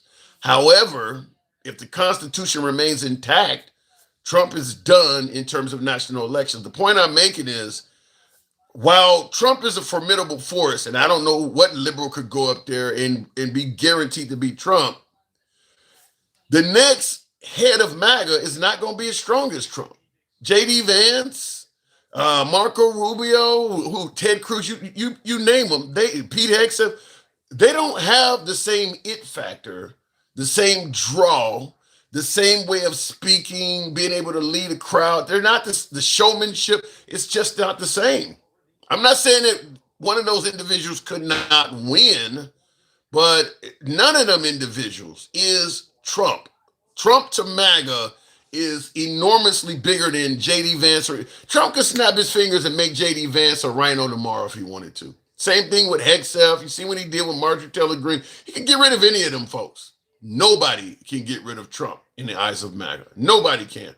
So the point I'm saying is, I don't know who's going to lead MAGA going forward, but in terms of elections, that person is not going to be as strong as Trump. They're just not. Trump has an it factor that's almost impossible to duplicate. Let me go back to the box. You can't succeed a cult leader. That is true. I will leave it at that. He said you cannot succeed a cult leader. I'll go back to the box with Mike, the boss. But yeah, I'm just simply saying, I don't think anyone has the it factor of President Trump. Mike, now obviously you're not a Trump supporter, but do you agree with me that Trump is a one of a kind leader? He's a one of a kind criminal. I wouldn't. He's a leader, Mike. Give him credit for what he is. He is criminal or not. Criminals can be leaders. Again, yeah, you're right. And again, when you say one of a kind, I would say he's maybe two of two. And you know the other one I'm talking about that we can't say on this app. He was a leader as well. Okay, well let's. We're not going to go back to the 30s in Germany. I get where you're going. But the point I'm making is, after Trump is gone, there is nobody on deck to lead MAGA that has that type of strength. Would you agree with that? I would agree that outwardly, the American people facing, yes, but I see that J.D. Vance is trying to duplicate that. Yeah, he's trying, but he's trying. J.D., if Trump passed away and J.D. Vance had to go on stage and speak and things like that, I mean, just Trump saying, the Somalis are garbage and I don't want... J.D. Vance don't do that kind of stuff. Trump says what... Oh, yes, he does. No, that's not true. No. He doesn't say it. He says a lot of the same stuff. He just doesn't say it the way... He doesn't look as stupid and as idiotic as Trump does. But he says the same shit. I don't. You think JD Vance would be talking about taking Greenland whether they like it or not? You think he has the cojones to be like that on the world stage? Yeah, and he's been doing it. I think. Listen, he's been. That's why I said he's been rehearsing. He's repeated all the Greenland stuff. And by the way, evil whoever came up, Trump did not say that he was trying to change Greenland into Trumpland. He did not say that. I don't know where he heard that from, but Trump never said that. I do my research. Trump never said that. I never heard it either. I was shocked. I mean, look, here's the crazy. Wait, Mike. Here's the crazy thing is, even though I've never heard Trump suggest he wants to turn Greenland into Trumpland. For President Trump, it's actually believable. No, it is. It is. But I'm just trying to, just trying to be fair about my research. But they did put an act. They did submit something to Congress called the Red, White, and Blue Land Act when they were talking about taking over Greenland. They did do that. The Red, White, and Blue Land Act. So yeah, I've had folks like MAGA Reacts come on here and say that the Greenlanders should feel happy we're going to take them over. Fortunately, it looks like Trump is back down from that. Yeah, well, Tim, you got to remember when the MAGA Reacts and Bake Bosses that come up, they never ever. Well, Bake Boss never comes up, but they never do. Let me give you an example of lack of research. MAGA sat here and started talking about ballot harvesting, right? Yeah. And he brought up Minnesota, but what he didn't tell you is that first of all, they don't ballot harvest in Minnesota by law. They gave an exemption during COVID. That was the exemption. What's going on, Miss Mo Better? Well, I'm gonna go with it. But I think it was Den Cal or Will G when they talked about each state should have. Look, if Minnesota gives some kind of exemption during COVID, like Pennsylvania did as well, if we're gonna believe in favor states' rights, you can't be against states' rights when a state don't do something that you like. I'm okay with states' rights as long as they do things my way. If they don't do it my way, then I want big government to step in. That's not how it should work. Yeah, you're right. Right. And he specifically targeted 15 states, not all states, Democratic states, and then he wants Republican states. But again, you know what that is? When you list the tenets of fascism, that's number 14. Explain. Explain. Controlling elections? Yeah. I don't, but let me ask you this way, because MAGA, I'm talking about not MAGA Reacts, but MAGA in general, Trump supporters. They are a small government, constitution-loving crowd. Why are they not speaking out against this? I mean, the man is literally talking about nationalizing the damn election. Why are MAGA not outraged about this? Because they outward. Listen, Tim, I've been telling you this. The reason why it's getting so thin, you don't have them come up on your platform as much anymore because it's getting harder and harder and harder to justify the question they know you're going to ask. What are they going to say at this point? What are they going to yell and scream about? It's not that. This is what they say they voted. What are they going to yell and scream about? MAGA Reacts answered it. I did ask him if I get straight talk commerce in here again, because he's obviously strong MAGA. I mean, look, your guy is talking about not only nationalizing the election, but letting the Republicans control it. I mean, can you imagine Obama saying, I want to nationalize the election and the Democrats get to control? I don't even know what to do with that. They would have tried to impeach him for saying that. They would have tried to impeach him for saying it. Yeah. Let alone, listen, you know how they had the vote on the House floor today? They would have been talking about that shit this morning had Obama said that last night. There's no question in my mind. I don't. It's getting to a point. Go ahead. Well, it's getting to a point where every day gives you something different. Every day tells you and shows another card that they've been trying to play this whole time. They're losing elections. They lost their Senate seat in Texas, although it was in a blue state, in a blue region. But they lost that seat. They lost one another local Senate seat that they didn't think they were going to win in a ruby red district that Trump had won by 17 points. Yeah, I heard about that. And then when you went and looked at the exit polls, did you see how many Republicans voted for the person, the Democratic candidate? No, I didn't see that.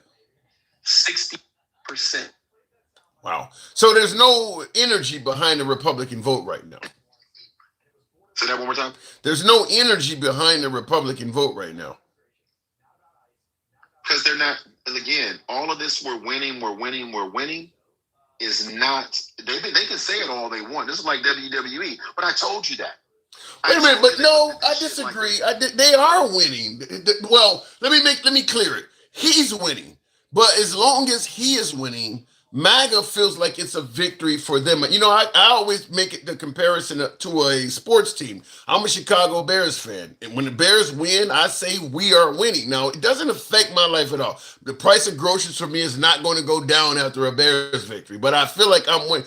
When Trump was able to beat the Chargers, they feel like they're winning. It didn't affect their life at all. But every victory for President Trump, making liberals cry, locking up Don Lemon, whatever the case may be, they feel like those are victories. It does not affect their life one bit, but to them, that is what they justify as winning.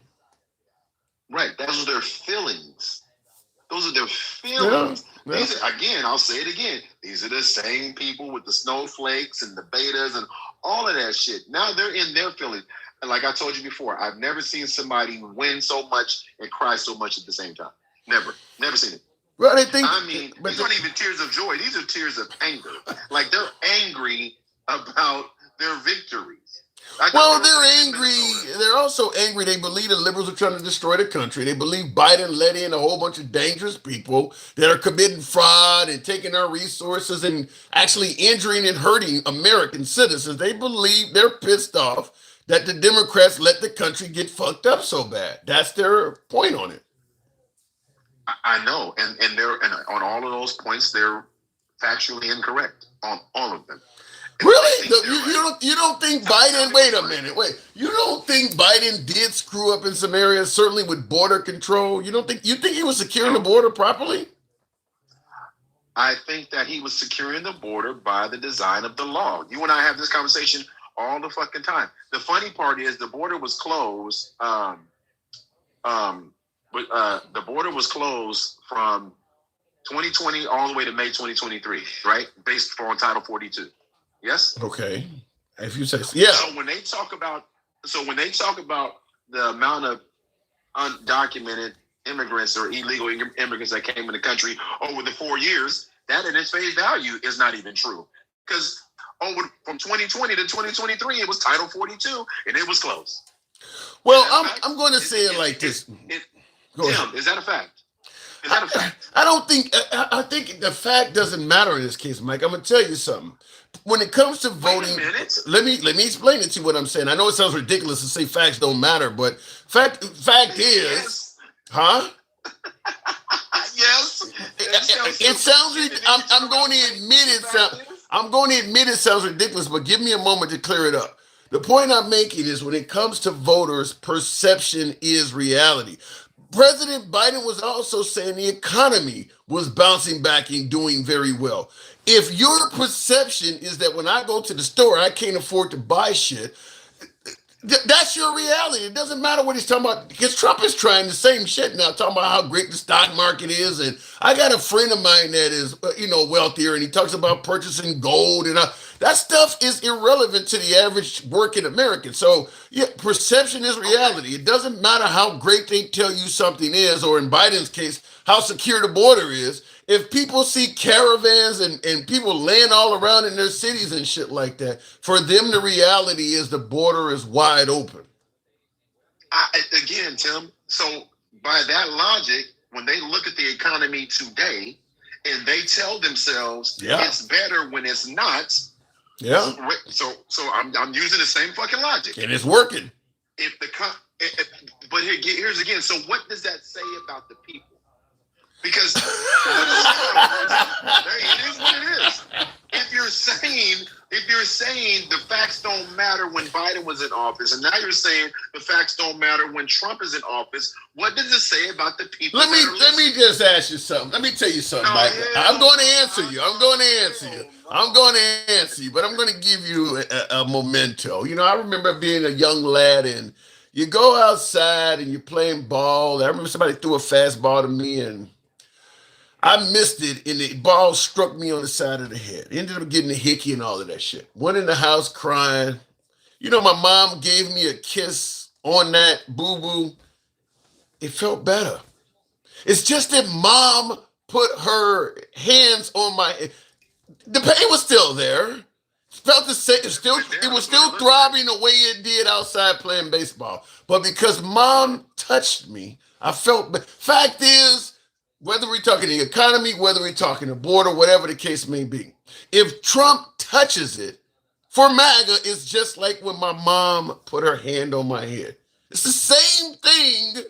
The pain was still there from when I was on the baseball field, but now I'm at home. Mom is touching it. It feels better.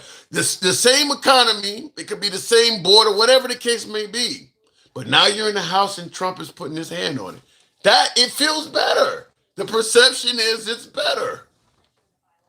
Again, first of all, it looks like the swelling ain't gone down. I don't know what kind of baseball you got hit with. You still look a little swollen right over there. That's number one. You set yourself up for that one. You walked right into that. But number two, did your mother tell you this is going to make it feel better? I don't know if she used those words. I'm using your analogies, bro. I don't know if she used those words. I don't know if she used those words specifically, but I knew by electing my mom, my head economy was going to improve. I was expecting when you went back outside, that shit was still hurting, wasn't it? But it's my mom. So here's what I'm going to use. I'm going to use your analogy. So you knew the truth, regardless of what she did. You understood that it made you feel better, but that shit still hurt. Yeah, but I just perfect. But MAGA won't even do that, Tim. They won't admit that it still hurts. They just only acknowledge the kiss.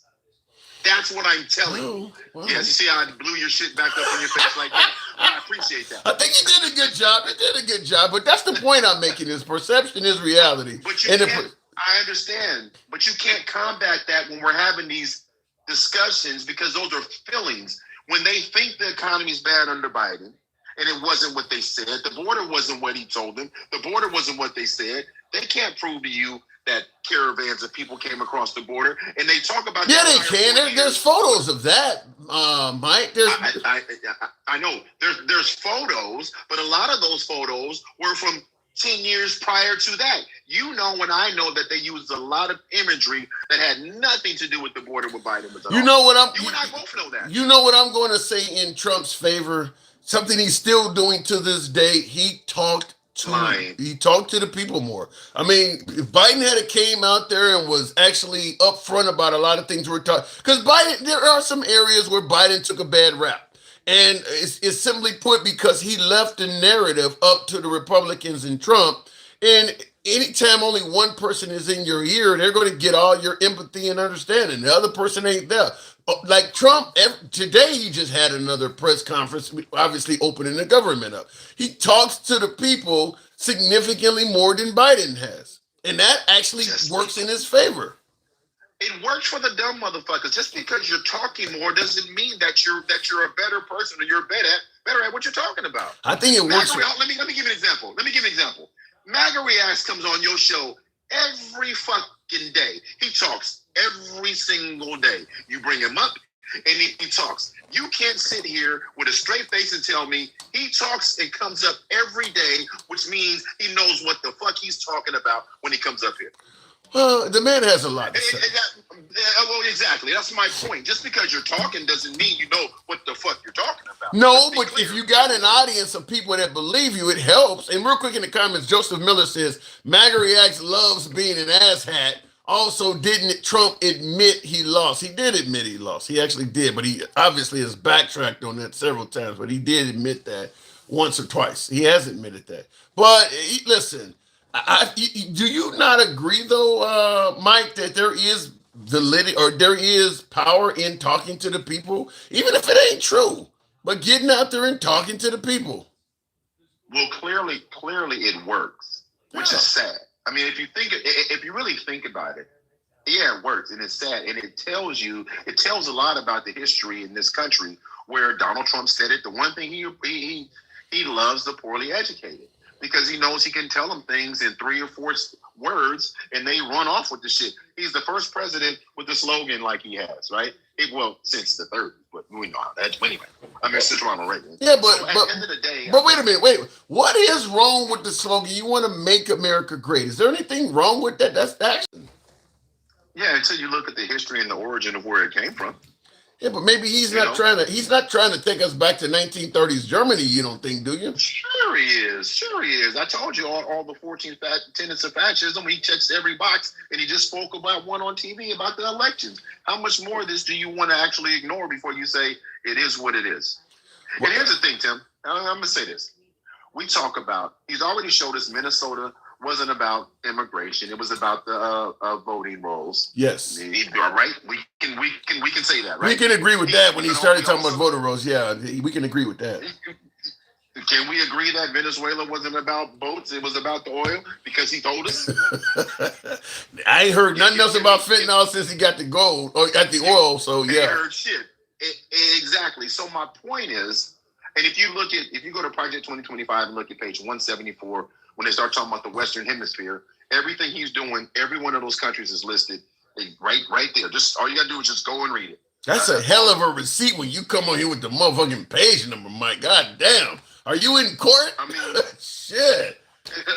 That's respectable. But all it is I just 174 through 189 or something like that. But here's another thing. Speaking about receipts, I'm gonna leave it here. Oh my God! This is shit I be talking about. Okay. When Magarax is talking about the election, what he failed to acknowledge or tell you, and again, if you admit that you lost, any action you do after that to find evidence of fraud that says you won is all bogus. Would you agree with me? I would agree with you. Listen. I'm just going to say this. The excuses of the 2020 election are insane. I mean, the fact is there's not a Republican governor that suggests Trump won. I don't think there may be one, but almost all of the Republican governors during that time say he lost. The Republican senators, just about all of them say he lost. The Republicans in Congress, maybe Matt Gaetz or Marjorie Taylor Greene, but for the most part, most of the Republican congressmen, even the ones that won and lost that year, they all, I mean, like most of your own party in D.C. suggests you lost. Why would they, who would all been in power for another term, even is there anyone that served on his first administration, Scaramucci, Omarosa, Spicer, any of them folks that suggest he won that election? I mean, your own administration, all of them say you lost. So it makes no sense at this point for one guy to be able to say he won and all of these other people saying he lost. They're all wrong and you're right. I don't know how it works, but it works well for Trump. Last word to you. Well, yeah, and the same part. I said any of those people investigate. Yes, you idiot, MAGA reacts. Yes, it was investigated. And if you go back and watch the depositions of a lot of the people that Tim just named, you'll hear them say it. Yeah. Not to mention, if the investigation was done so improper, you should have a lot more Republicans on his administration and throughout the Senate and Congress saying that the investigation was improper. All of them seem to think that it was enough done, and based on what you said, we don't need to look in this anymore. I mean, if it was that much of an improper investigation, you would have a lot more people in D.C. and on his own administration complaining about it. That speaks volumes. Exactly. And the fact that by the way, just so we know, percentage of fraudulent votes per election is it's like 0.00008%. We're talking about over the last 50 years of detected voter fraud. Like, Tim, it's not even again, the idea that we're having these conversations with people like Magarax and Big Boss that just go read. It's easy to find. I can pull it up on my computer and show you right now where Trump said on November 13th he knew he lost. Yeah. I can show you that. And that would have to be explained too. Some reporters should ask him that when he's up there talking about how he won by a landslide. They should why somebody should ask him that. Why on November 13th did you say you lost? I mean, if you won, why has your messaging been so inconsistent? He would probably call you fake news or something, but I mean, he is on tape admitting he lost. He was actually asked, and it wasn't the specific date. That's when he said, "Yeah, we lost by a whisker." If you remember, Tim. Yep, I remember. We did a show on it. I do remember. It's not like he hasn't said it, but his supporters, know that he said it and go, well, it was still a fraudulent election, even though this man said that. And now, let me tell you last thing. I'm gonna land my plane here. Not only did he know that he lost at the ellipse, nobody had a problem with him going to the ellipse and protesting. That wasn't the issue. It was what they knew was happening at the ellipse when people showed up with pew-pews and they went around the metal detectors at the ellipse. You know I'm I talking know what you're talking about. The cap, yeah. when the building. And when they told him there were people there with pew-pews, he said they're not here for me. Thank you. Yeah. Thank you. So we have enough evidence. Now the fact that they want their mama to kiss them on their boo-boo and tell them it don't hurt no more, but they know it still hurts and they don't want to admit it, that's just who the fuck they are. I'll leave it at that, Mike. But you should put some ice on that though, because it still look a little swollen. Oh my God! All right, Mike. Always a pleasure. Good conversation. Plenty of receipts. Wow. You go to church. The pastor knows what the sermon is. He open up your Bibles to it. He gives you the book. Mike is good. Mr. G says shouldn't motto every president after one not shitty person. Well, I'm going to leave it at that. I'm not going to run with that. Real quick in the comments, MAGA Reacts also says that President Trump admitted he lost, and he states that was for argument's sake. Well, shit. If you're just going to be saying things for the sake of saying it, you're really ruining your credibility. Now, MAGA Reacts, when you came up, you admitted President Trump had no reason to say he won by a landslide. Now you're saying there was no reason to say he lost.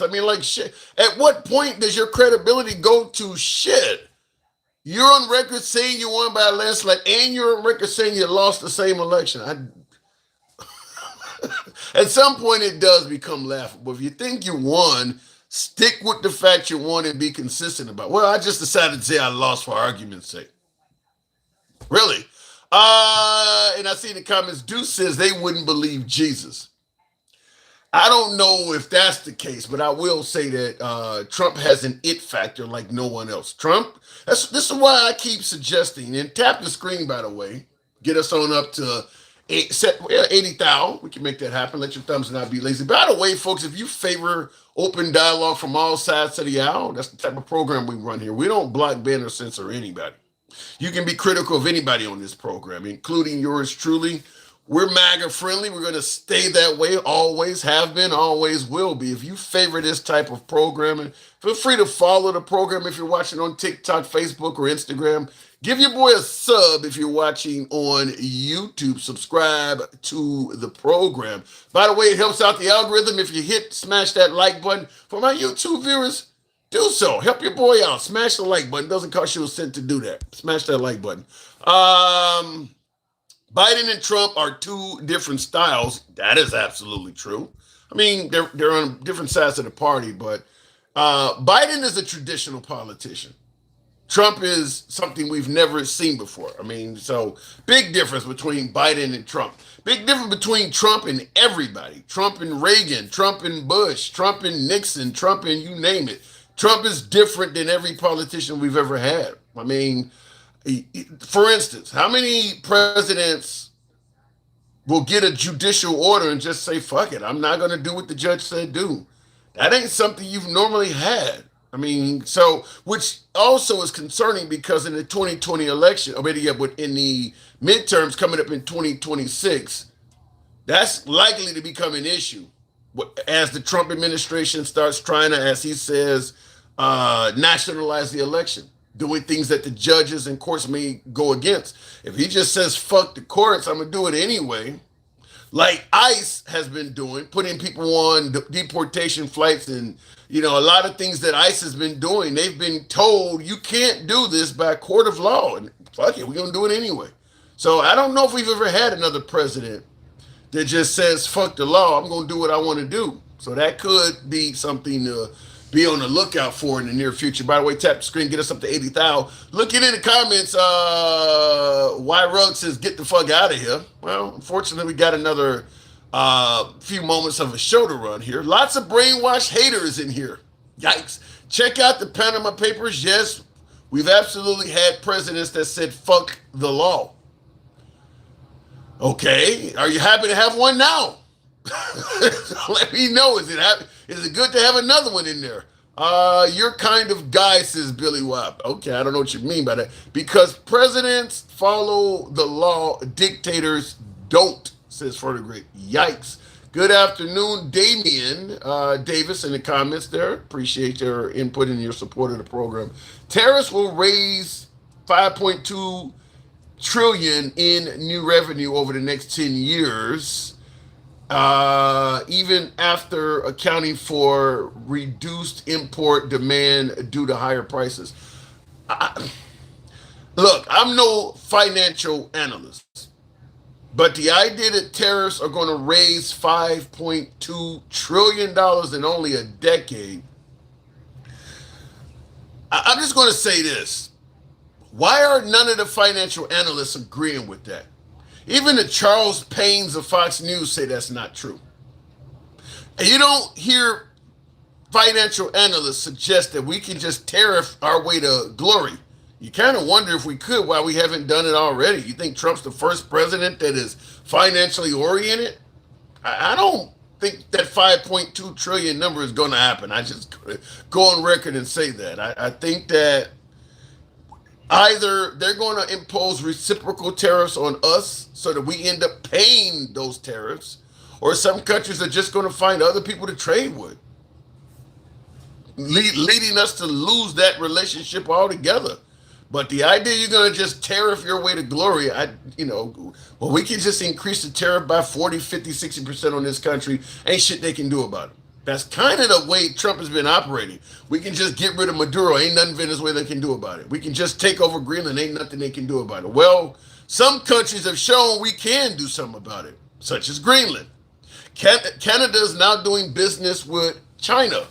So Trump's tariffs, in terms of his Canadian-Chinese relationship he's created, has essentially made China a wealthier country. They've picked up a lot of our business. I believe Brazil has also picked up a lot of soybean business because of that. So everybody ain't just going to pay the higher tariff. Some folks just say, fuck it, the relationship is over with. I found somebody else that's not going to charge me the same as what you're doing.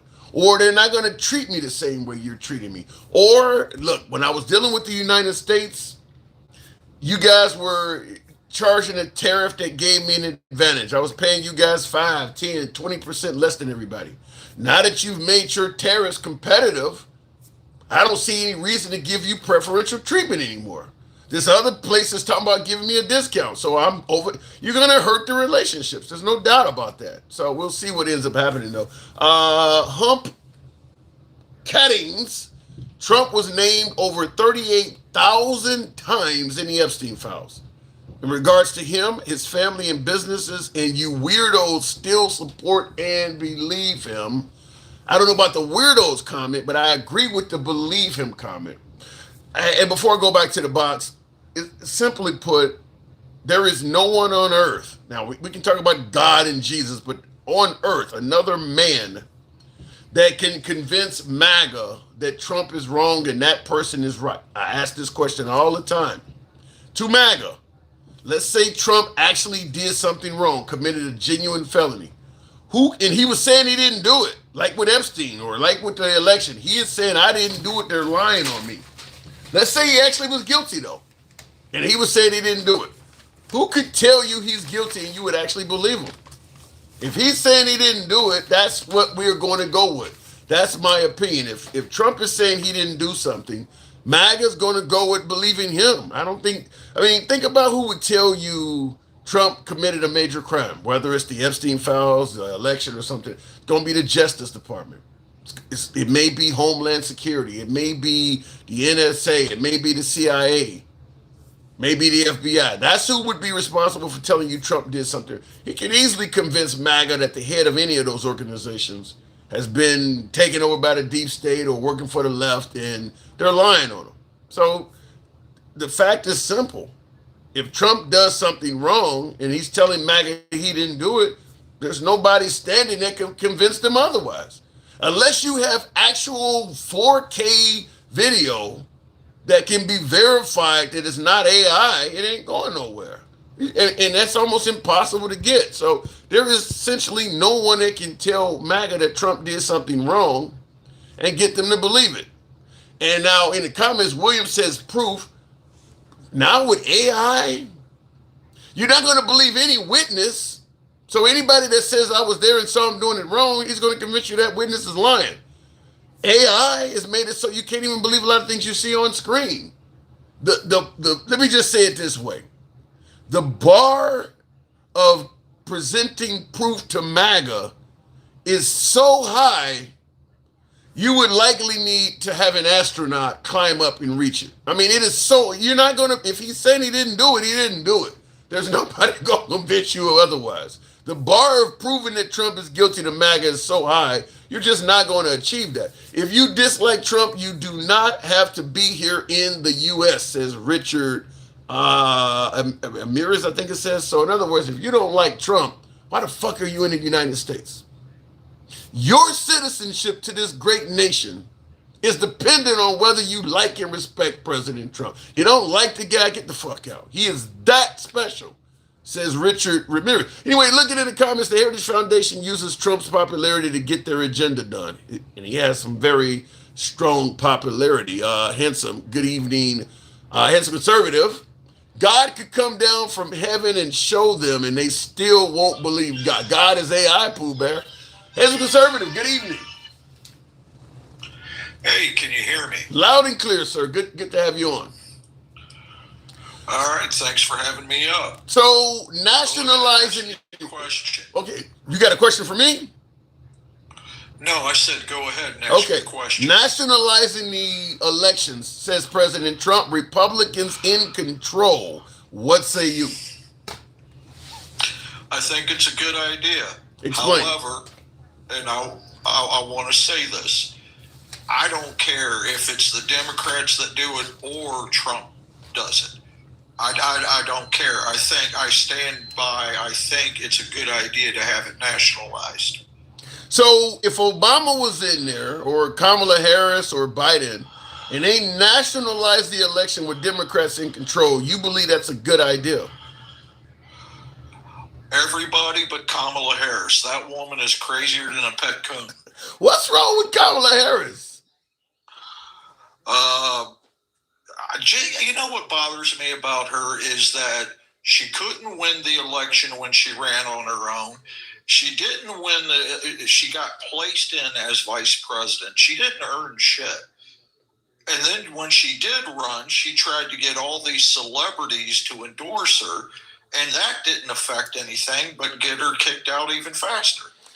I agree with most of the part about she didn't win and things, but the celebrities, I mean, Sylvester Stallone, Hulk Hogan, Kid Rock. I mean, you got Nicki Minaj is being paraded all over the country right now. I mean, both sides use celebrities. Wait a minute. You brought up Hulk Hogan. Yeah. Hulk Hogan stood with Trump, not Kamala. Wait, what?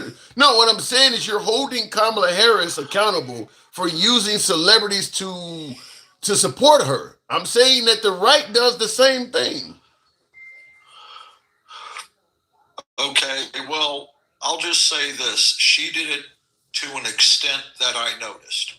Okay, normally I wouldn't have noticed it. Normally I listen to them bicker and fight on the stage, Republican and Democrat. But this time it was just different. There were so many, like Oprah, who gives a shit about her.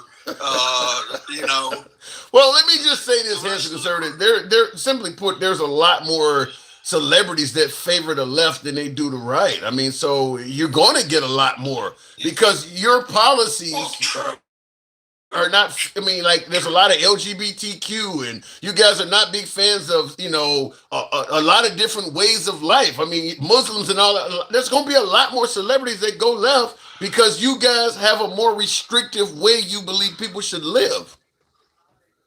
Well, if you stand for everything, you can't stand for anything. I mean, it doesn't make any sense. Why can't you stand for just freedom of the individual? I can see your point. It's just not the way I think. Well, I know that. I'll give that to you. No, I'll give that to you. That's fair. That's fair. Yeah. Go ahead. But either way, I think that it should be nationalized. To get to your point, I think it should be nationalized. What is wrong with it not being nationalized? What do you think makes it wrong when it's not?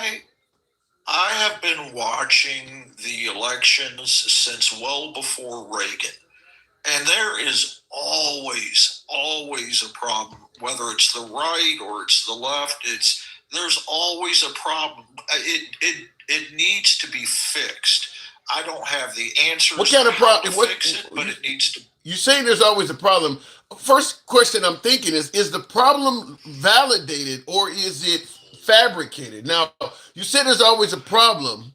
I'm not aware that we actually have genuine problems in our. I know there was a problem with the Chads in 2000, Bush versus Gore, and then of course President Trump in 2020. There's been a lot of elections in my lifetime. I don't recall people really screaming out about problems in any other election. And of course, in President Trump's election, most of the stuff he was crying about has not even been proven to be valid at all. So when you say there's always a problem, problems like what? Give me some examples.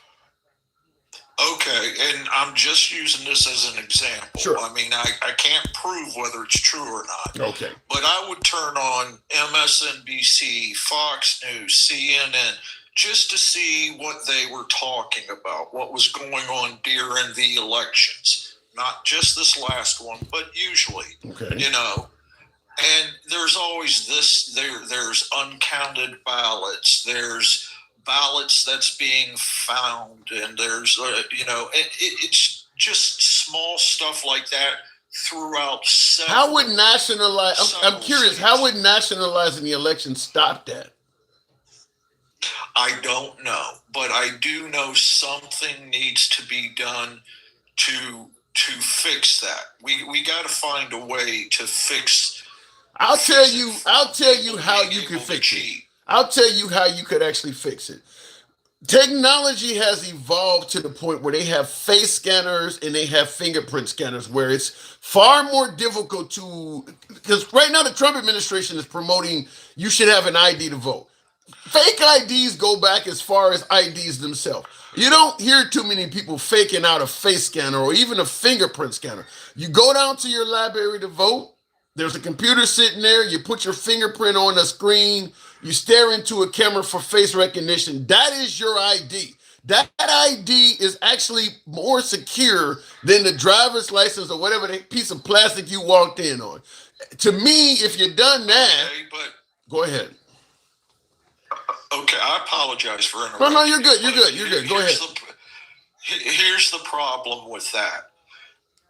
Democrats, and I've heard Democrats say this, okay, not all Democrats, but just, the ones in charge. I've heard Democrats say this. You shouldn't have to have an ID to vote. Yeah. Now, here's my problem. If you can't even agree to have an ID to vote, which would mean doing away with mail-in ballots, by the way, except for the armed services. If you can't agree to do an ID to vote, how in the hell are you going to get them agree to an eye scan and a fingerprint?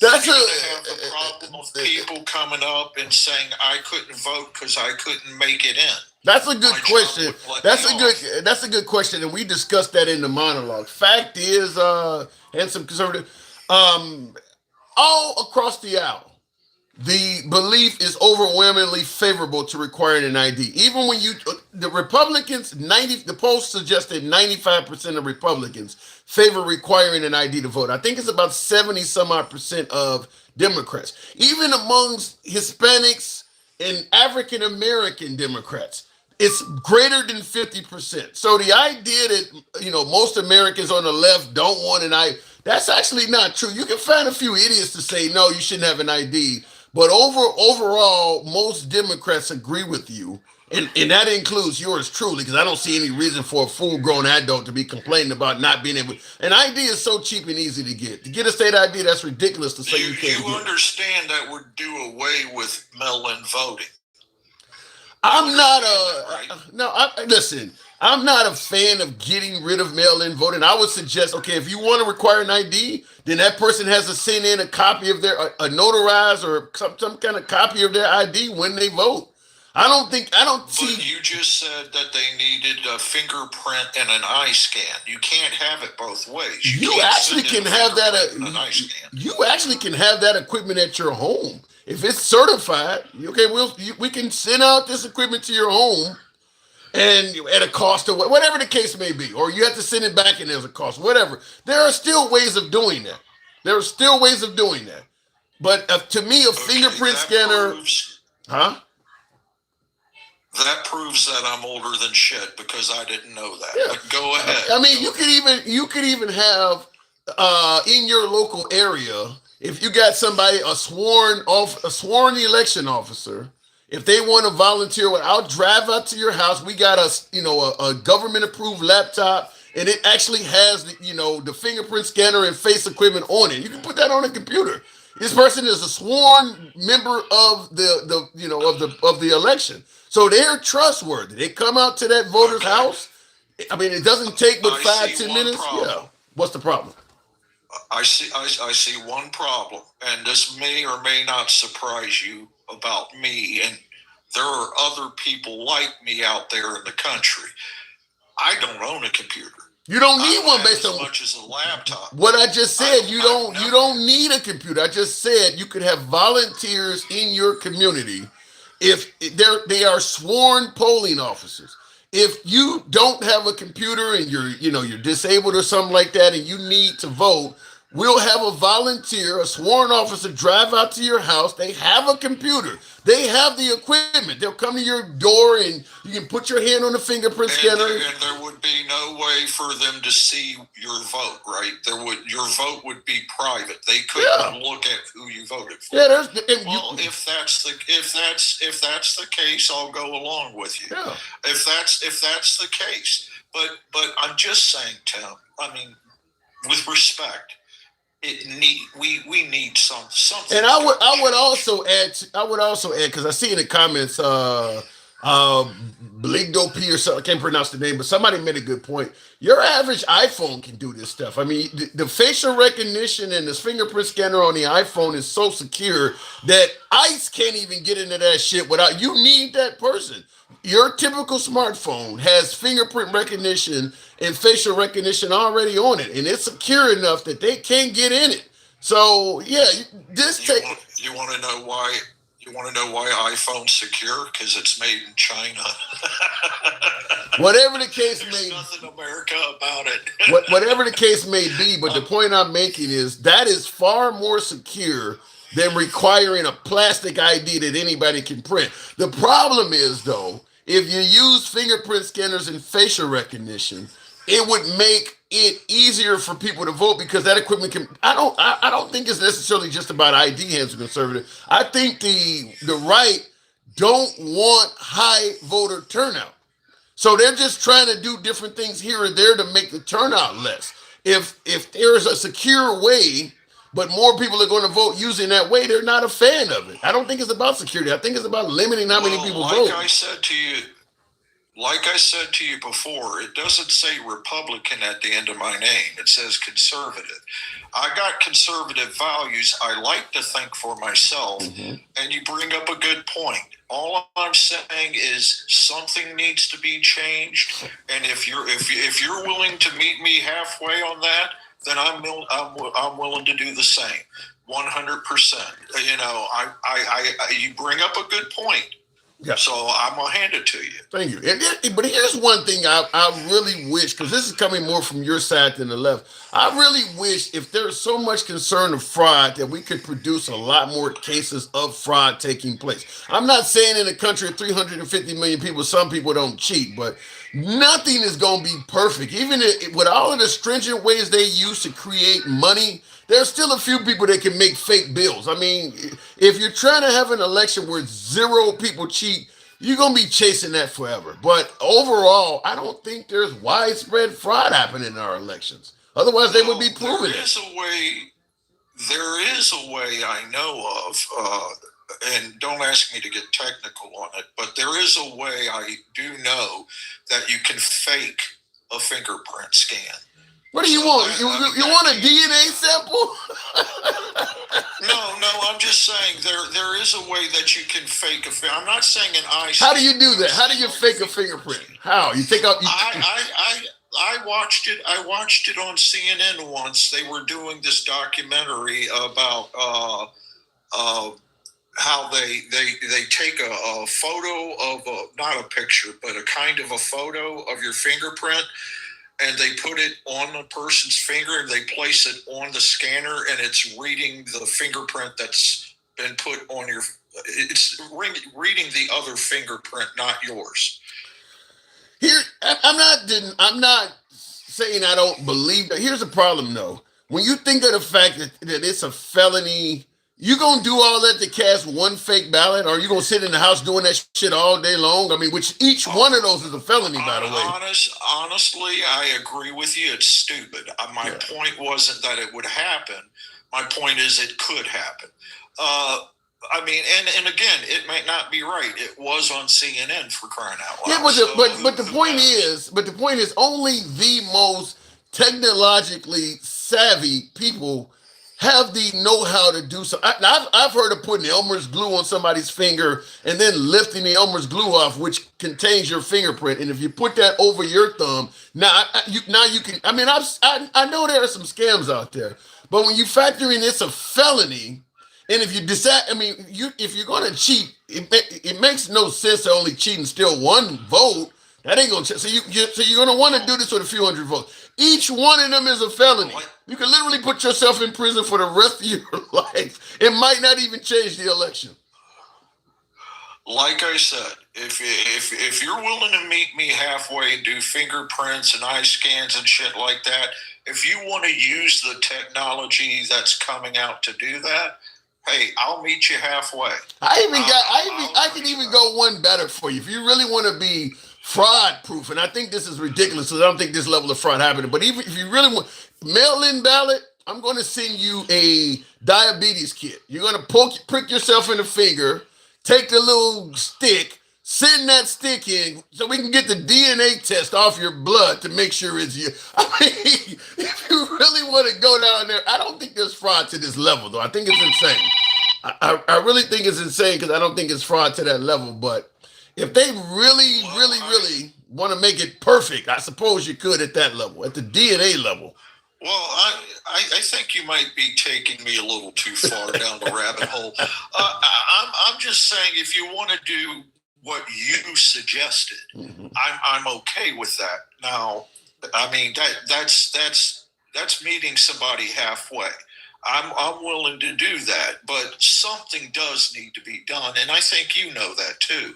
At some I'm okay with something being done. I disagree on it needs to be done. I just don't believe there is that many people cheating in elections. But I'm willing to, as you say, meet you halfway. I'm willing to satisfy the right by doing a little extra. Do I think it's necessary? No, I don't think it's that many people cheating. Well, can you explain to me then? You tell me if I'm wrong, because I've seen it on Fox. I've seen it on MSNBC. I've seen it on CNN. I have seen tons of ballots being found. I have seen tons of people being arrested for trying to fill out other people's forms for them. And I've saw that on national news. So clearly there is a problem, or every news station You've seen, as you say, tons of people being arrested for filling out ballots on CNN and MSNBC? On CNN and MSNBC, you saw that? And on Fox News. They all play the same clips. They all play the same clips, and they give you a different take on it, but they all play the same clips. Every one of them. A news channel is a news channel. I'm just going to go on record and say I have not even seen a clip of what you're talking about. Even on Fox, I haven't seen tons of people. Look, they make, just like with Lincoln Riley, people believe there are tons of illegals murdering and killing people all over the place, but yet they keep only naming Lincoln Riley for the most part. Or maybe the girl on the train in South Carolina. But It ain't happening to this astronomical level. They're using one case to blow it up, and the same thing with election fraud. I haven't seen the tons you're talking about. I'm not accusing California or another Democratic city. I'm just saying I've seen it played on a news channel. Okay. So I mean, I'm telling you, the footage is out there. But I've seen it played on more than one news channel. It's the same clip that they're just passing back and forth. I can't speak on it. I will tell you this, though. I will also say this. If there is a way to cheat, the idea that only liberals are going to do it is crazy. Because you hear the Trump administration talking about people cheating. You notice you only hear them talking about Democrats. If Democrats can find a way to cheat and steal an election, you think there is no Republican in the country of 300 plus million people that's going to try it? So the idea that you're only finding Democrats, to me alone, says that what you're doing is not right. Again, it says conservative right by my name. I will be the first to agree with you that if a Democrat can do it, a Republican probably has done it too. Yeah. I'm not. We're not that far apart. I do agree with a lot of things you say, except Kamala for president. Well, that's not going to happen. I got to move it on conservative, but I don't think you got to worry about that happening ever. I don't think that's ever going to happen. So you're in the clear. Okay, but before I go, I've got to say it. Support your local liberal. They need the money, especially after Gangster Grandma. Well, Gangster ain't came up yet. All right. Thank you, conservative, by the way. Appreciate you coming through. By the way, folks, tap the screen. Get us on up to 100.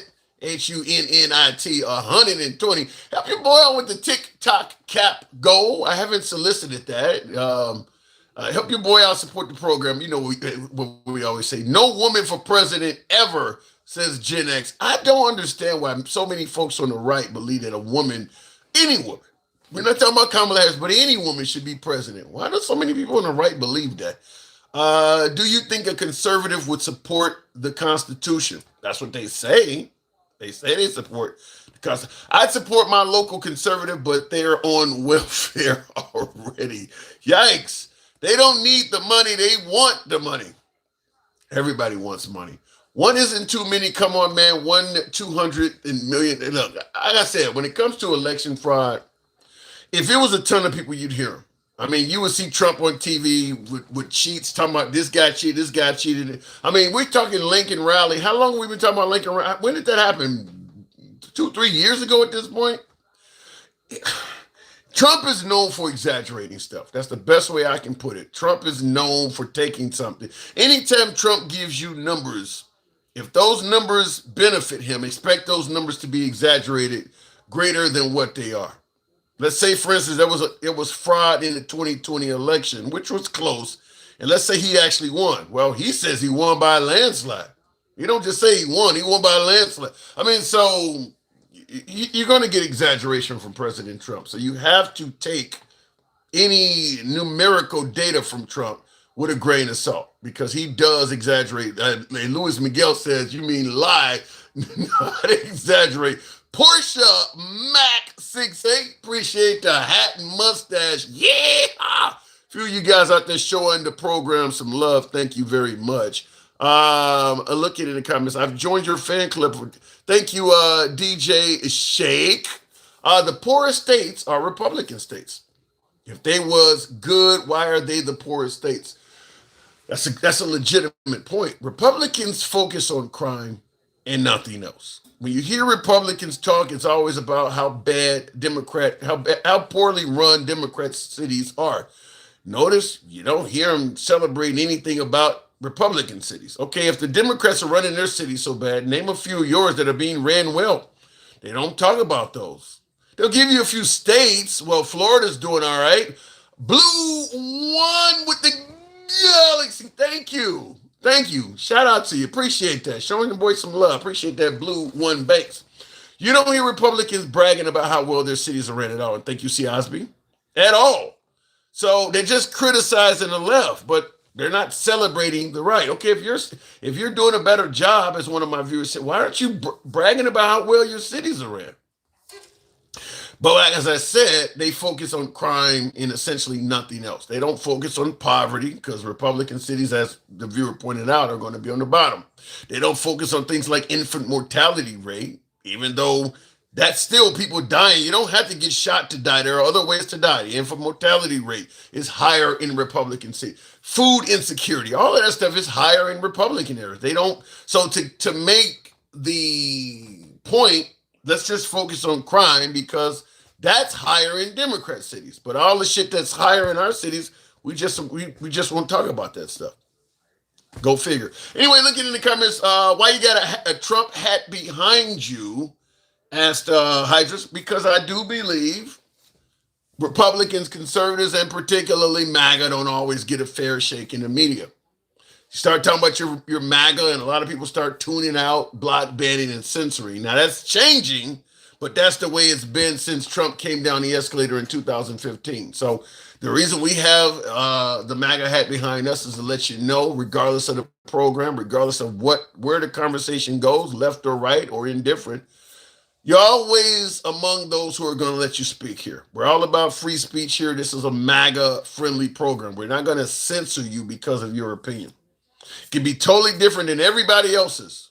We're still going to let you speak in your entirety, not limit your time or any of that because you got a difference of opinion. It's looking in the comments. Are you a Trump supporter? No, I did not support President Trump, even though I did not think he did a bad job in his first term, plus or minus the pandemic. But the moment he started running for re-election and he started talking about giving cops immunity in liberal cities, nothing else mattered. It really didn't. It's like you're running for office and you start talking about gun laws for the right. At that point, the economy, nothing else you say matters. It's just womp, womp, womp, womp. Once you start talking about taking away people's guns, the rest of the conversation is irrelevant. Once he started talking about giving cops immunity in liberal cities, the rest of the conversation was irrelevant. And there have it. Looking in the comments, we need a constitution. Whoa, Ginger. Thank you, Wilkins. Ginger Wilkins. We need a constitutional amendment to roll back congressional, Senate, and representative salaries by 50% until the national debt is erased. Here's the problem, though.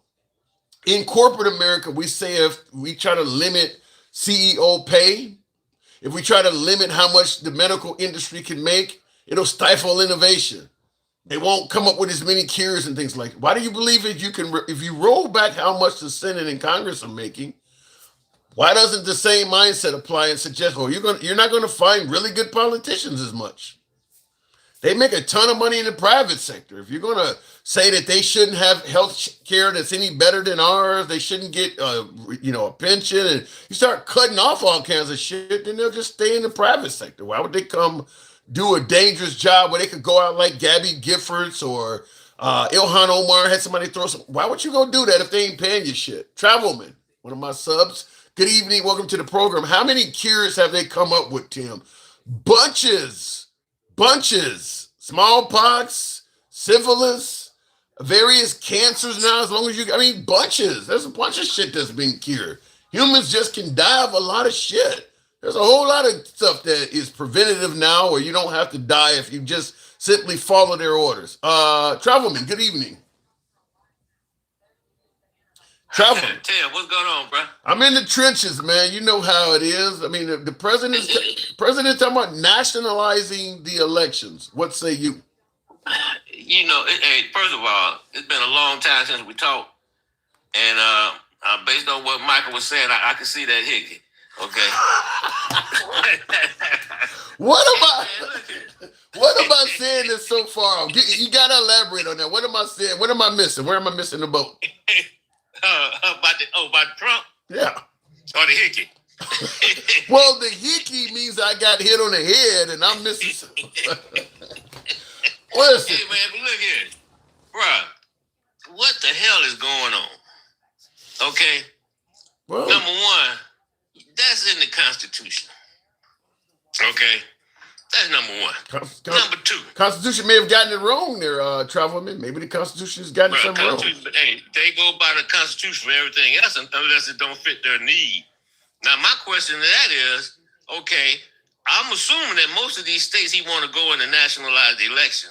or Democratic states? Most. Okay. So Fucking all of them. Yeah, all.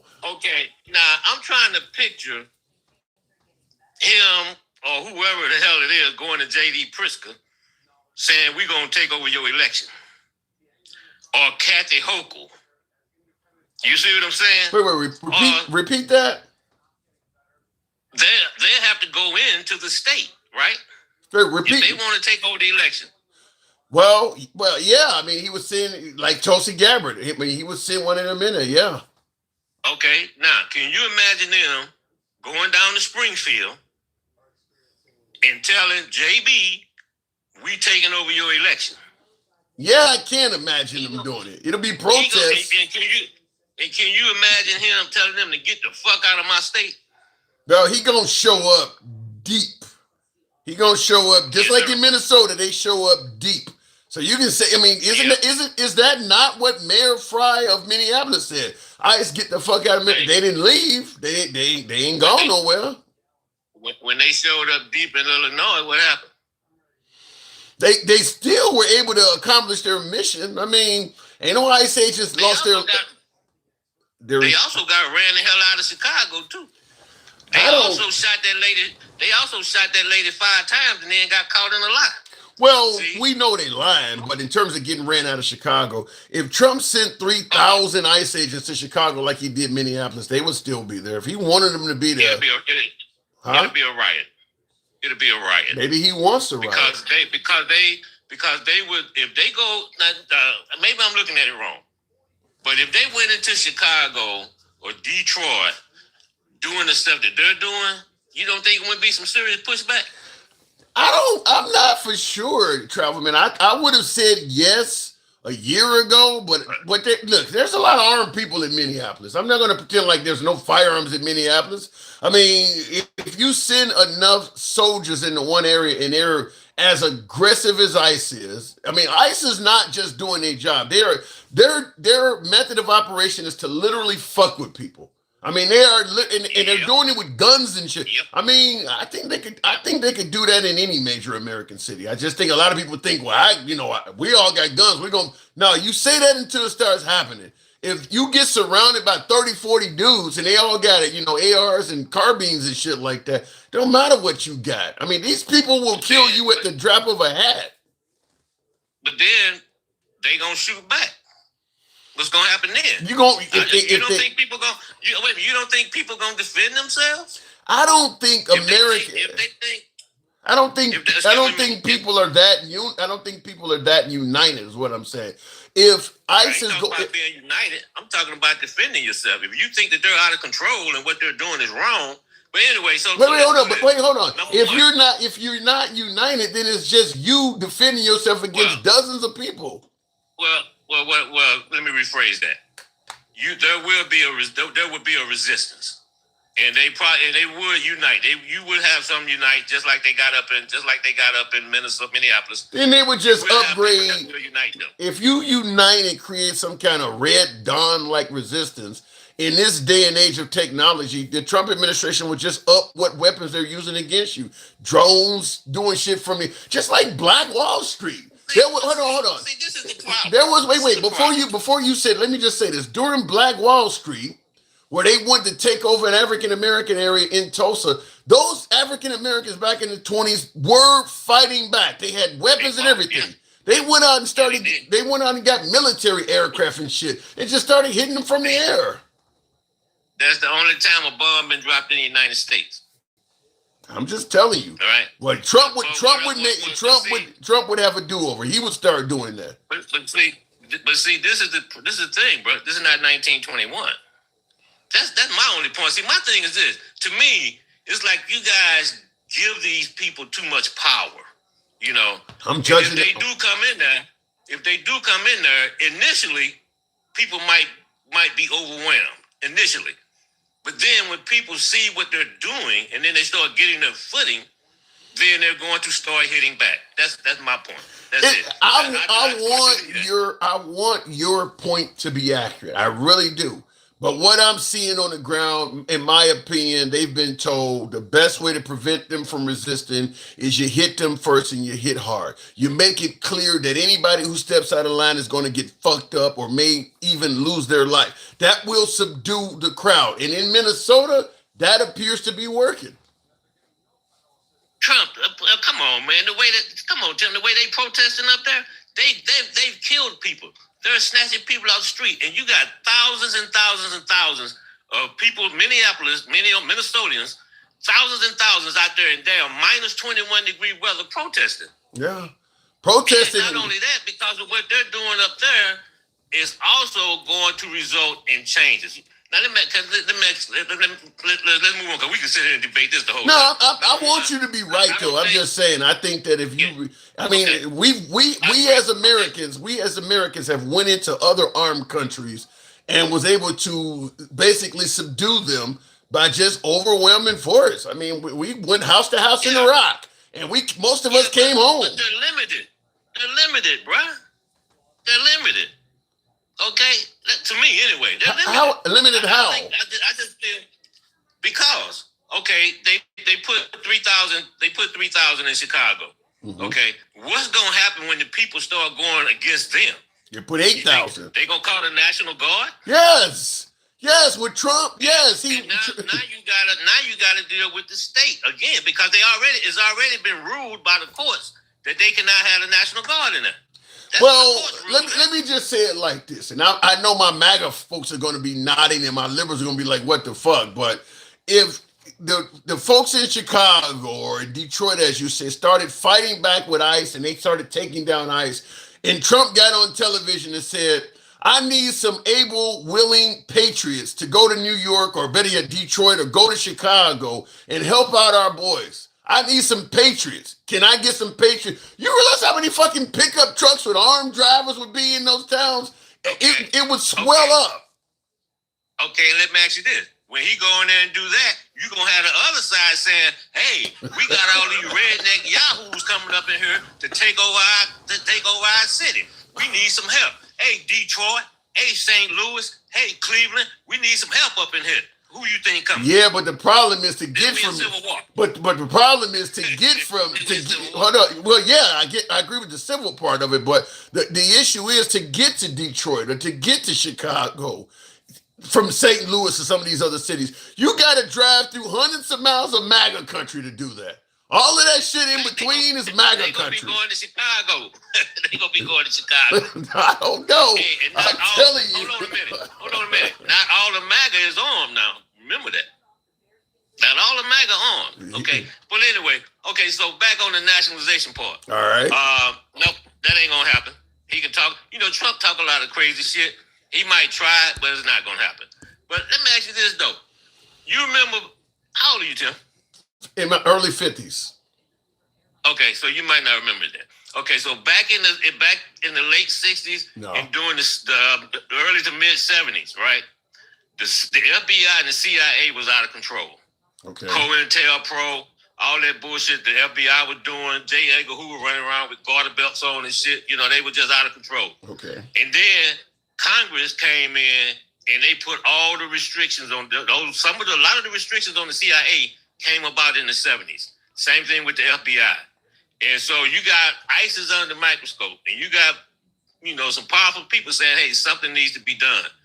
I would not be surprised if the next Congress or sometime soon, some restrictions get put on ICE as far as operating on within the country. While under the Trump administration? Congress gonna do it. And now, it may not. Now, Trump will probably veto it, but I can guarantee you, if you get a Democratic president in there, and the Dems have the House or the Senate, they gonna pass that bill. Oh yeah, I believe that. I can see. I mean, once the Democrats get power, they would change a lot. I agree with that. Check this out. So the two guys that pew-pewed Predit, right? They were from the southern border. Okay. Let me tell you about the southern border, Tim. So that means they either came out of Laredo, Farr, El Paso, McAllen, Hidalgo. That's the southern border, right? Okay. That's the Wild Wild West. They buck wild down there. Okay, I was ventured to say 75% of Border Patrol is probably prior military, right? And out of that 75%, I would bet you probably 70% of those guys are former infantry guys. So they off the chain anyway. So what they do down on the southern border, they crack heads. They do stuff to people out in the desert. If you're down there, you read about it all the time and hear about it all the time. I saw it myself. Okay, now they're taking those same guys and they're moving them to the interior of the country. Border Patrol not supposed to be less than more than 100 miles from the border, and there's a reason. They do not have the necessary training or skill set to be where they're at. Yeah. And as a result, this is what we get where they act like the shit they doing up there, rolling up on people and don't say who they are. That's what they do on the southern border. I don't disagree with you, but I think when it comes to how ICE and Border Patrol are behaving in Minnesota, because a lot of folks say, well, ICE is all over the country. Why is it so bad in Minnesota? I believe that's their mission statement. I used this last time on the live when somebody asked me why is it worse in Minnesota considering ICE is everywhere, and I said, being from Chicago has a lot of bad citizens in it. So a lot of the neighboring suburbs do not want Chicago citizens driving through their suburbs. So there are some suburbs where if you drive through, folks who are from Chicago might know Oak Park, for instance. If you drive through some suburbs, the police are going to fuck with you more because that's their mission statement. We need to keep our property value and shit the right way. Don't let too many of these Chicago. So I believe that with the ICE in Minnesota, their mission statement was, we're going to go here and we're going to make sure that these liberals know that they need to stay in line. They as opposed to when they were sent them to Memphis. In Memphis, listen, the governor's a friend of the president. These are good people. These Tennesseans are good people. Don't you guys get out of line and do nothing stupid. Do your damn job while you're here, but you cross your T's and you dot your I's. You stay on your P's and Q's. In Minnesota, they're not told that. These blue-haired liberals, in Minnesota, I believe they were told, feel free to, if anybody steps out of line, to handle your business. Tim, that's why they sent 3,000. Yeah. Look at the number. Yeah. They went there with 3,000 people to create chaos. Yeah. And a lot of people seem to think the reason things are getting so bad in Minnesota is because the citizens are out of control. No, I believe the police force they sent there are a lot more aggressive. You know what? And so people say, well, why are we getting this kind of reaction, right? And you go on some of the other lives and they talk about, do you stand with ICE? Okay, it's like, I stand with ICE. I just don't agree with the tactics that they're using, right? But to MAGA, if you don't agree with the tactics, then you're against ICE. Yeah. See, that's what happened when you suffer from head up Trump's ass syndrome. You can't deal with reality. Okay, that's just all it is. That is their point of view. Go ahead. So now, what we're seeing, because we've been deporting people forever. This is not new. New. What's new is the tactics that they're using. Yep. So therefore, now you're getting the pushback. Yeah. And that's what I said. If they go into another city doing this, Tim, they're going to get the same pushback. Yeah. They sent law enforcement to Memphis, to Louisiana. They sent goons to Minnesota. In the comments, Paul Lacey 89 says, I left TikTok for good over the new terms of service. Fuck Donald Trump. So there's a TikTok user that's gone. Thank you, Paul Lacey. But yeah, they sent goons to Minnesota. They sent law enforcement to those other cities. Yeah. Hey, did you see that hearing they had today? And the Democrats had a hearing and they brought in people, because MAGA swear up and down that people are not being. Yeah, if you just comply, you will be okay. Yeah. Tim, they had a hearing today. I only heard like 2 or 3 people. I was sitting there, man, and I was amazed. The one guy said they blocked him in. You know how they do. They were pulling in front of him. 4 guys jumped out the truck. Nobody said anything about who they were. No rights or nothing. Just they jumped out the truck with the guns drawn, telling them to get out the car. Then they smashed the windows. I mean, there's enough video footage out there to know that just complying is not going to look. If you staring at one too long, or you pull out your phone and film them, that you don't. I keep saying this every night that you need to view MAGA as for the most part, as an unstable grenade. You don't actually need to fuck with it for it to go off. I mean, if they see you standing on the corner and they feel that they want to come over and fuck with you, they will do that. I mean, you can't fix stuff on stupid. You can't fix it. I don't think MAGA's stupid. I think they're deliberately. I think they're denying it just to fuck with the left. I think MAGA knows that them folks are goons, but because they're doing what MAGA wants them to do. Exactly. But let me ask you a question. Sure. And this is something that Trump says all the time. You know, Trump is a big liar, right? Everybody knows he's a pathological liar. And one of his main storylines is, and he said it today when he had the press conference, you know, they let everybody out. They emptied the mental hospitals. They emptied the jails. They sent all the murders and rapists and killers and all that. They sent all that up to the country. And nobody ever says, Mr. President, where's your proof of that? Because MAGA repeats the same damn line. MAGA does repeat that. And nobody can ever come up with anything. MAGA does repeat that, but the reason people don't challenge Trump on that is because he's going to insult you and say all kinds of awful shit about you on the spot. So if you're in the Oval Office and he says something like that, and you go, well, sir, you've been saying for several years now, Mr. President, that they've emptied the insane asylums in prison. Could you give us some evidence or the name of a prison? He gonna start calling you fake news and really insulting the hell out of you. You may not get invited back, which is a privilege to be invited to those press conferences. So it makes people stand down. And MAGA just spew shit out. If Trump say something, you'll hear the same thing from MAGA that night. You know, I had a guy say, yeah, you know, they got that app that you can use to deport out of the country. You know, and what did he say? Oh. And they'll buy you a plane ticket. No. When Biden had the app where you can use to schedule your appointment to come in, the CBP one. Okay. You schedule it right. This dude like, yeah, you know, they had all that stuff set up, and they were even giving people plane tickets to fly into the country. And I'm sitting there saying to myself, you can't be that damn stupid. Well, people were saying that stuff under Trump. I mean, from the Trump administration to make Biden look bad, and there's no shortage of people that believed it. I mean, people did believe that stuff. So here we go. I gotta move it on. I'll give you last one. Go ahead. We in bad shape as a country. 3 more years. What do you think? We can't survive Trump 3 more years? We're gonna survive it, but the damage that's being done is absolutely amazing. The damage being done to our institutions is amazing, but more amazing is the damage that's being done internationally. He is dismantling everything. What he's dismantling, the United States set up. This is all our shit. Now you got Canada going to China. I don't know. Somebody keeps saying, "Oh, Canada can't survive without us." Bullshit. I don't know. You know something? I'll just tell you something. I don't know where the mindset came in that the world would not exist without the United States. MAGA does seem to believe that. Without us, ain't nobody do shit. Like, you do realize we only been around for a few hundred years, right? I don't know what that's shit. You know, and they don't realize the biggest trading partner in South America is China.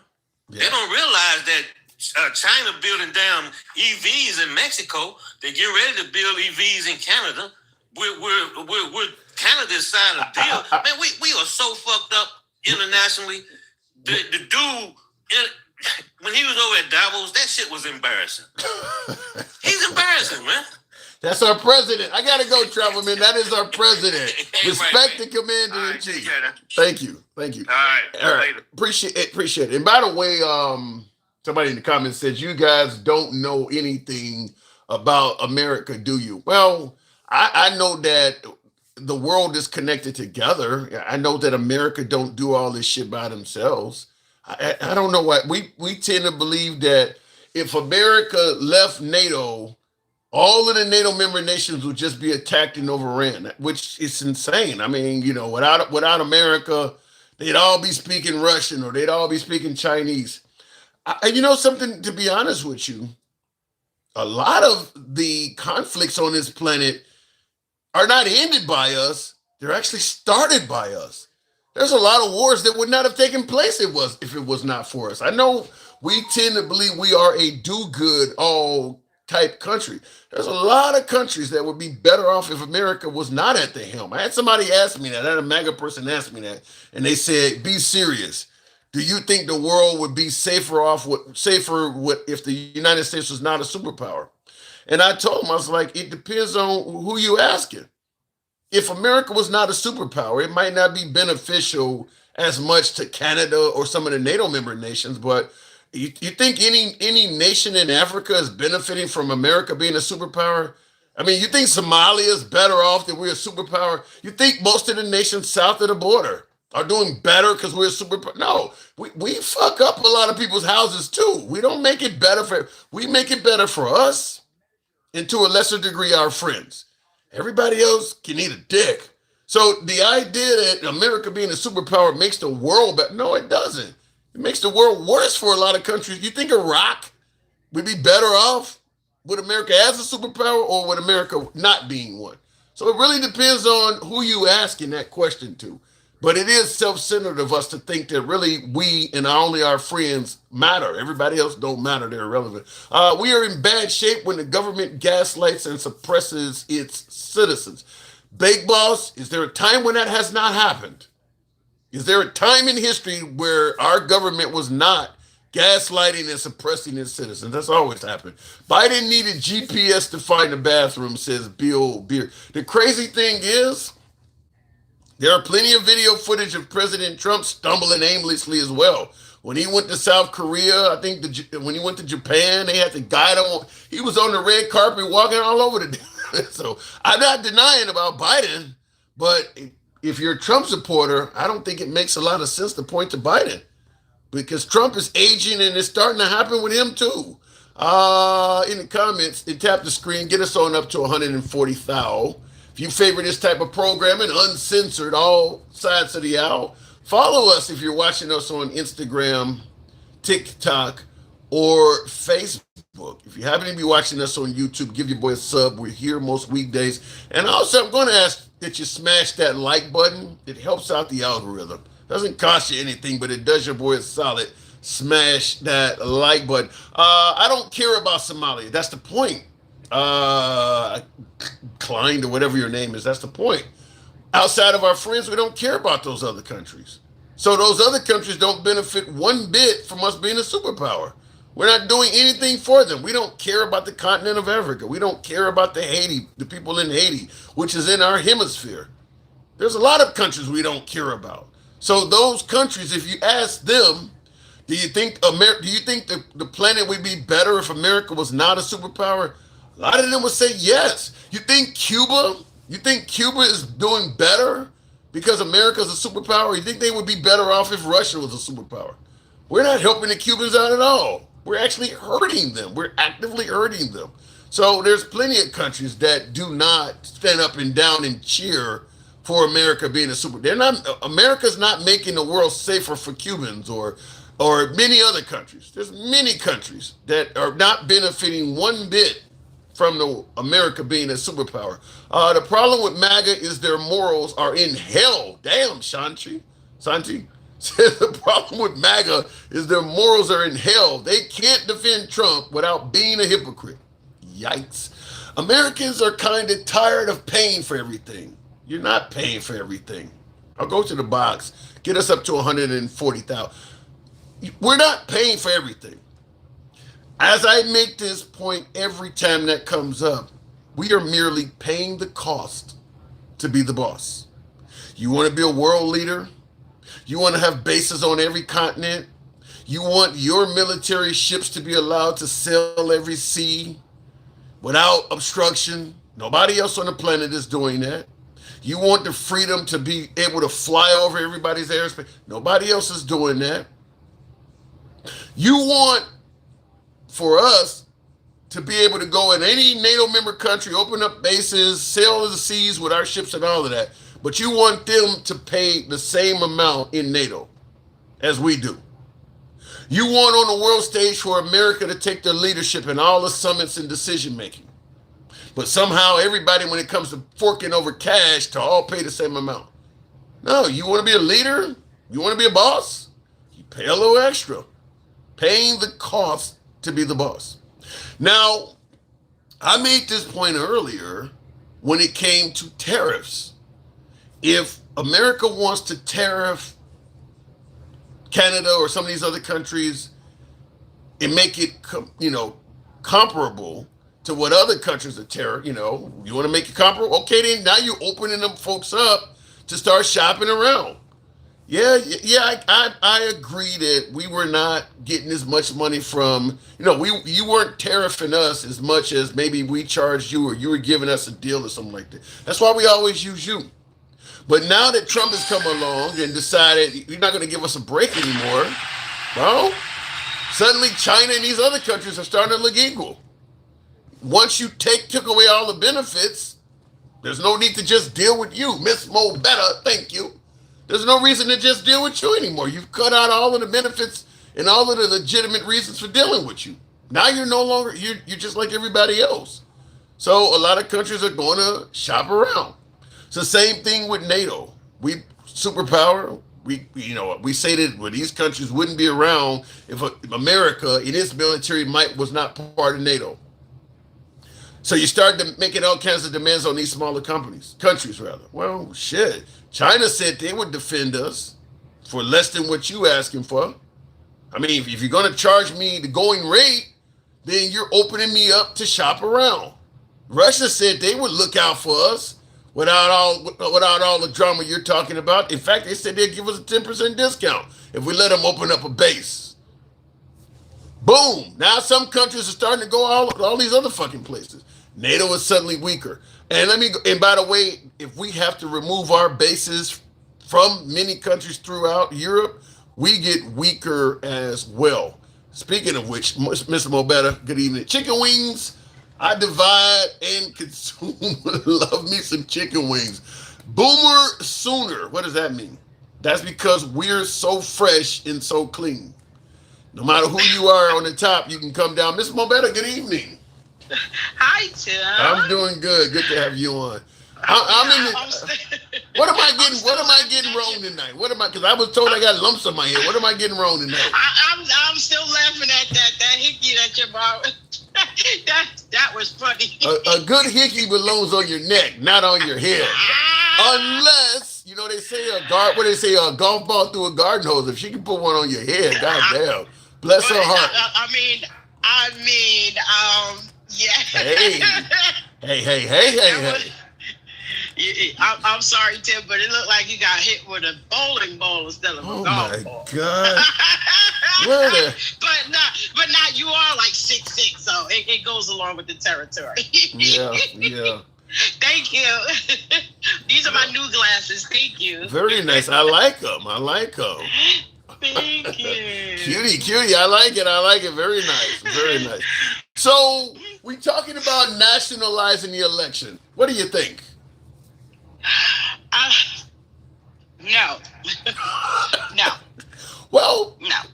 Well, listen, because even under this regime, even if that were to happen, they would come up with something else. What do you mean? It'd just be one thing after the other. Okay. All right, we nationalize, we go in there. We already know what redlining and all of that stuff does when it comes to these states. You understand what I'm saying? And we have to go back and see the number of how many red states there are, or how many.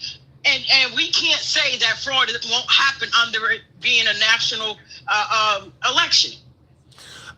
Something.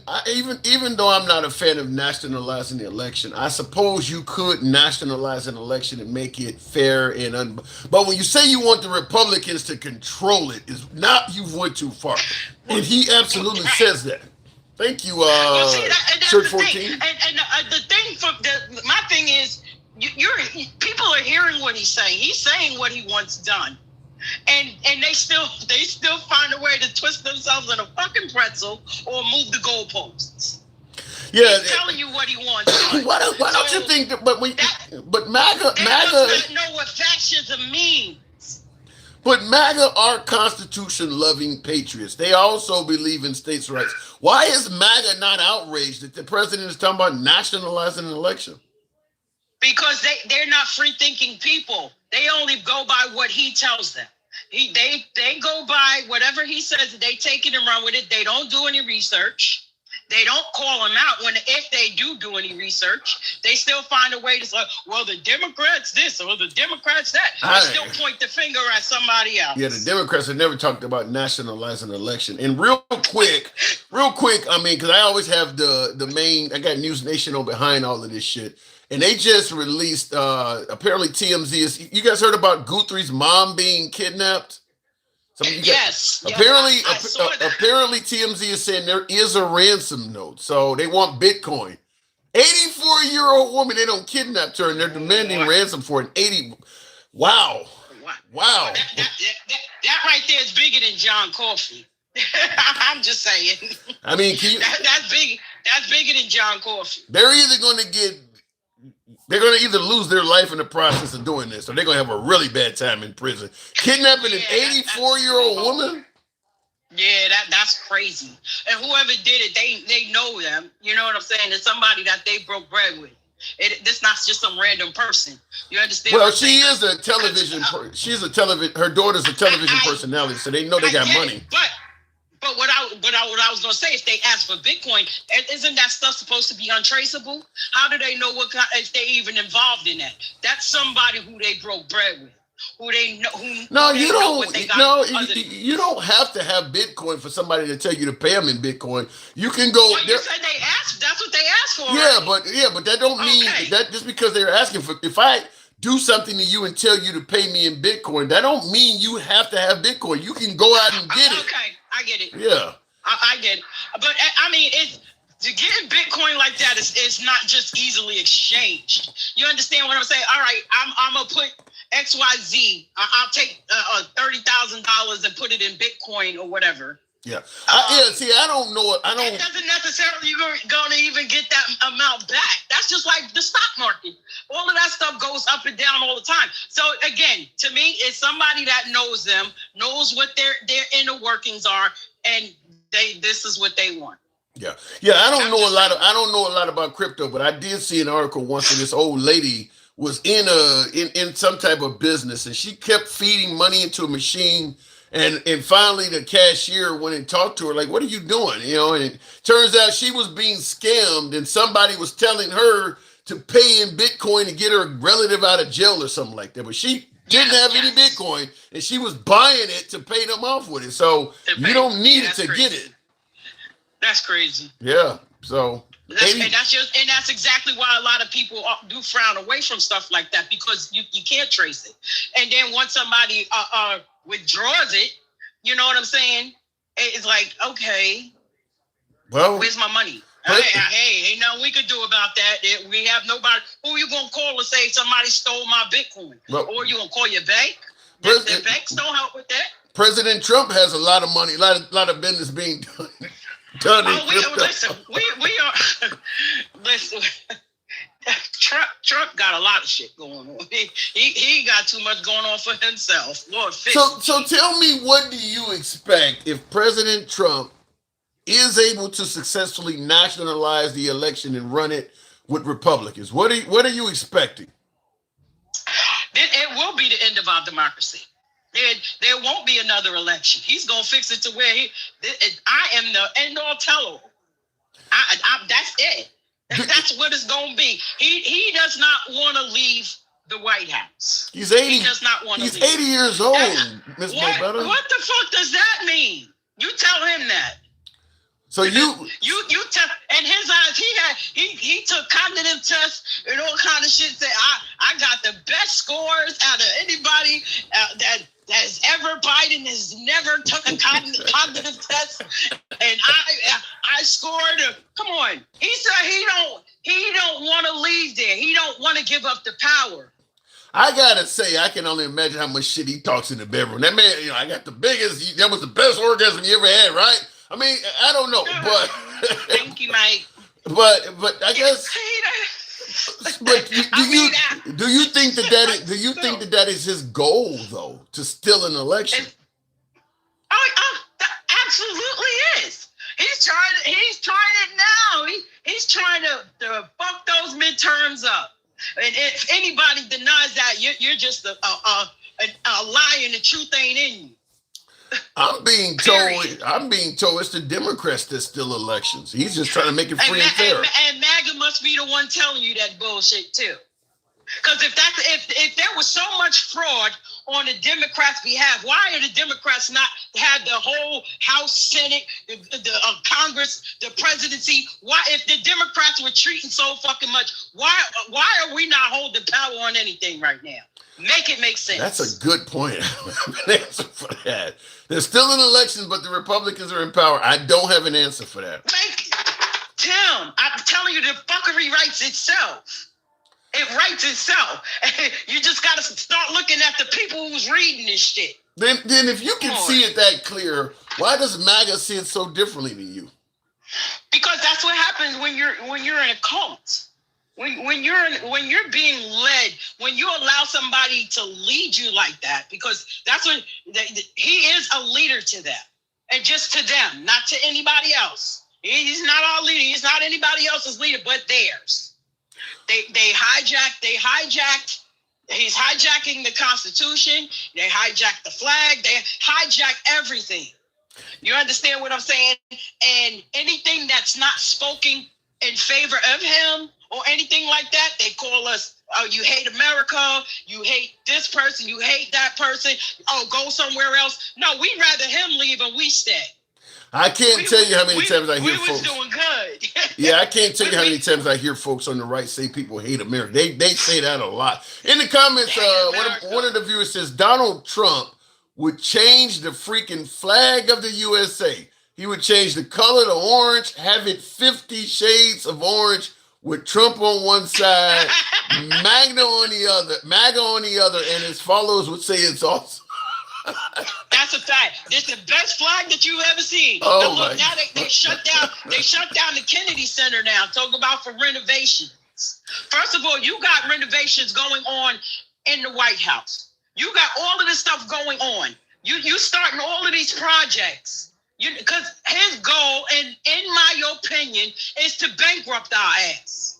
Why? That's what, he's so angry. He was so angry by what happened before when he left office and all of that stuff, and it didn't go over well. He said, "I'm gonna fix y'all asses. Well, I'm gonna make myself rich. I don't give a fuck about nobody else. I got people here supporting me, and I don't need nothing else. And I'm gonna make sure y'all bankrupt." I'm being told that under President Trump, his tariffs are going to bring in $5 trillion. Trillion. Yeah, after we spend $5 trillion trying to get the shit right.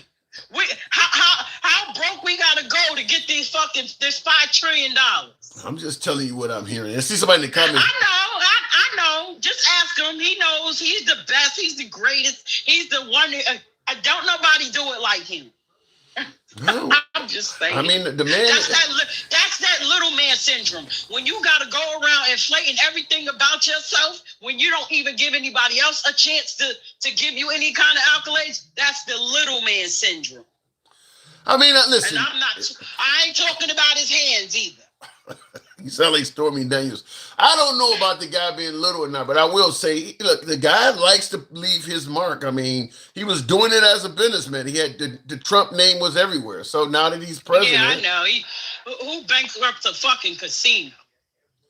I suppose it could happen. Money is almost infinite in casinos.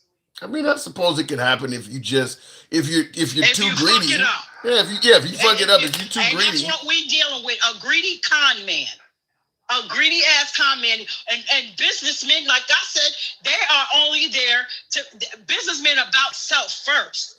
I'm gonna come up with a good pitch to make sure I butter your ass up to get you where I need. I can't even say that.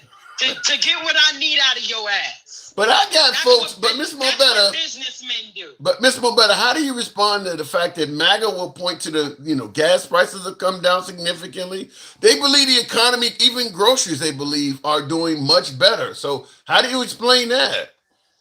They still believe he won the 2020 election. The numbers don't lie, Tim. Men lie, women lie, numbers don't. So they can keep saying all that bullshit if they want to. And while he keep picking our damn pockets. Talking about doggone tariffs was going to do this, tariffs going to do that. Come on, knock it off. First of all, we're not real big exporters on anything. So the only thing that's making us a superpower is the military. Right now, our military could be home. They could be home right now. What about the notion that's why all of those other countries, Canada and China, they build their forces around our ass. It's no physical threat. They're going to go at us where it really hurts, and that's in the pocket. So we got to stop. How about this? Do you give him credit for securing this nation? The border is secure. Crime is coming down. How about that? Is he not doing the right thing? Nope, not when you have citizens being unalived in your own streets. That means something's fucked up somewhere. No. I mean, you cannot get credit for that. But Mr. Mobetta, the homicide rate in major American cities is coming down significantly. I mean, you're not giving by the hands of civilians, and it's going up under ICE. So come on, where are we going with this? Wait, Miss Mobetta, ICE is only off 2 people. I mean, I get it's been a couple of people. I mean, one of them was. Those are the only 2 that we know about.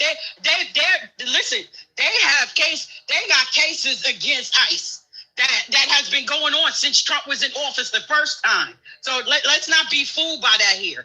Do you know there were migrants that were actually awarded millions of dollars right here in New York because of what ICE was doing? Yeah, but ICE. We can't be fooled by just those things that we've seen on a national level. Yeah, but with ICE.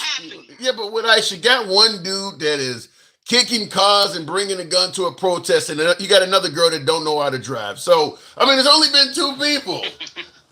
Okay. Yeah, I mean, she had a lead foot. She had a lead foot. You and MAGA can have that bullshit. You can go right ahead and have that bullshit. I see past the fuckery.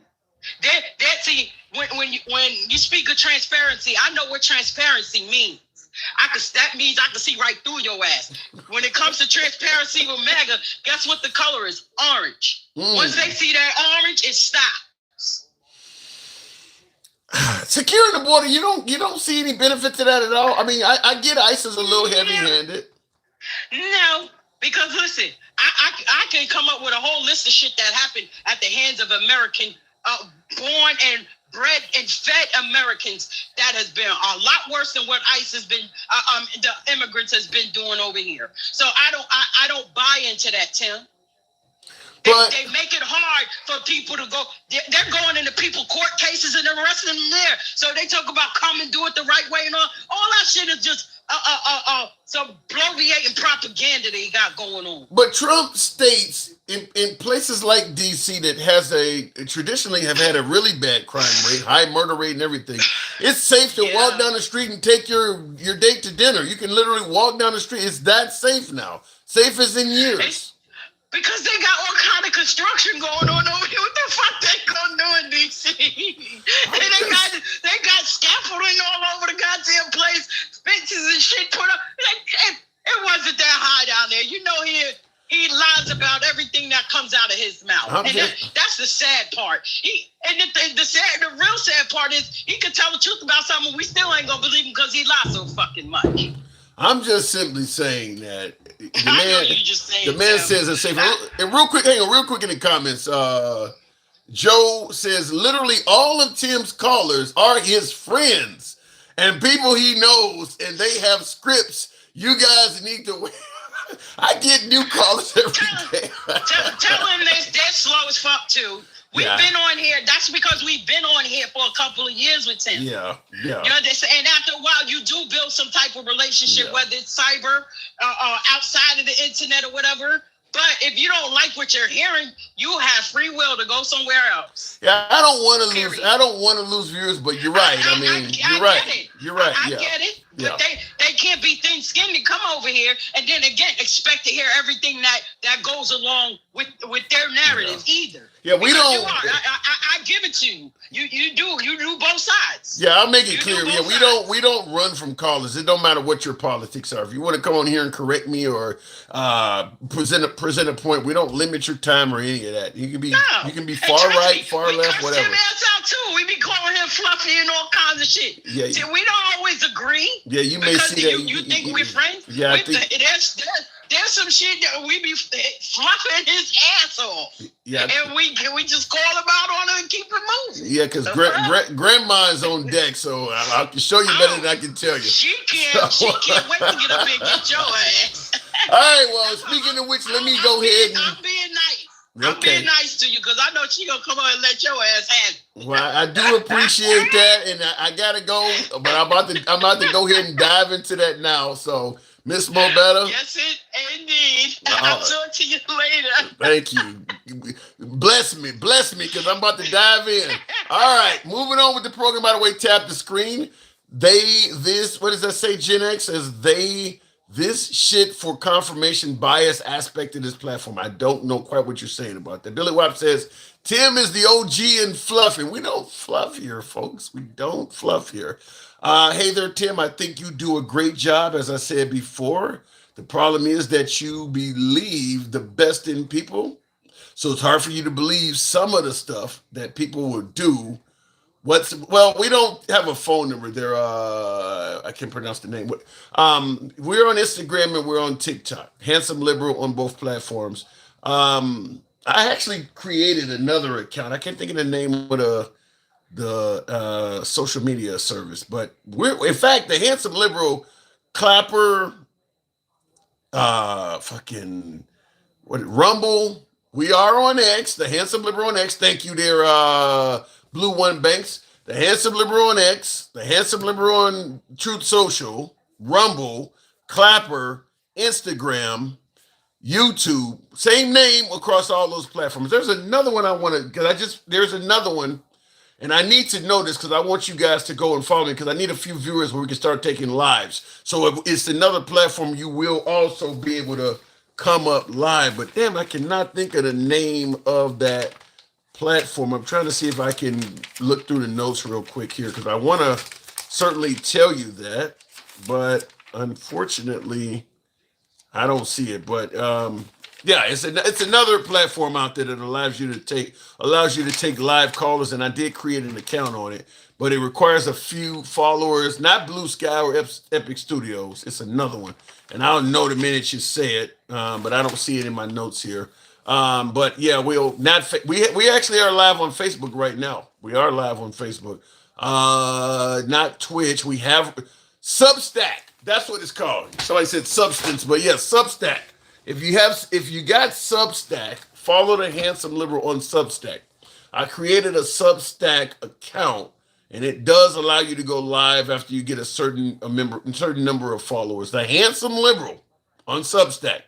I invite you to go there and give me a quick follow. And thank you, Deborah Richards. I've posted a few shorts on it just so people know it's me. You know, shorts, the same ones you see on TikTok, relevant to what's going on today. So if you got Substack, follow the Handsome Liberal because we're going to start going live there immediately. The minute it allows me to go live, we're going to go there. Anyway, thank you, Rucker.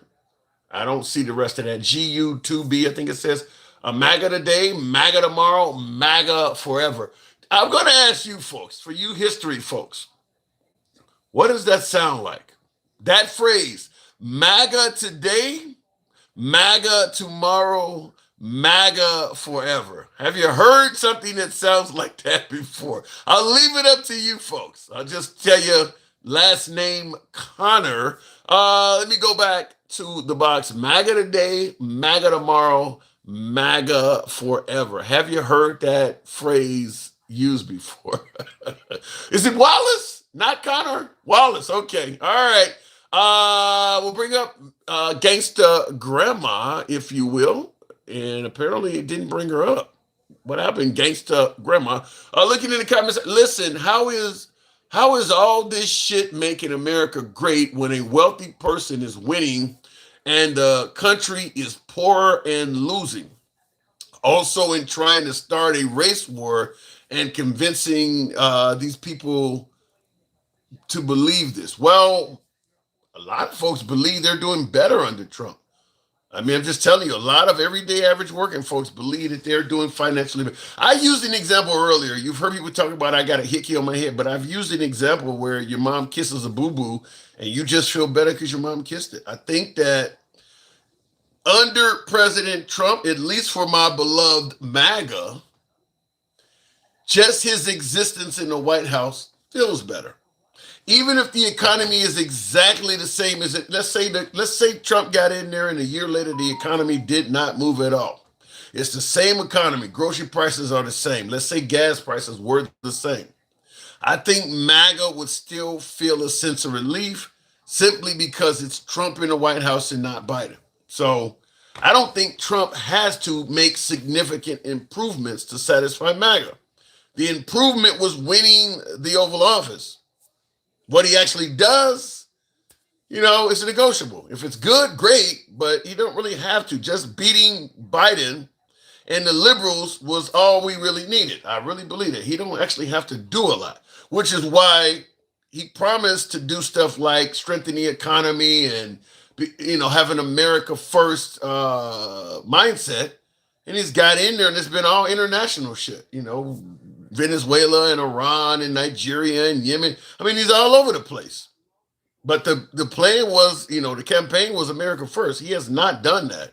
So I don't think it's really a matter of what he does. It's the matter that he was victorious. He got in there, got rid of Biden, got rid of a bunch of liberals, and that was good enough. So Bobby Covino says, I am really disappointed in Trump. I've had a few viewers, Jeremy, who voted for Trump, he's not happy with him. I'm starting to get a few, but for the most part, MAGA seems to be fairly happy with the performance of Trump.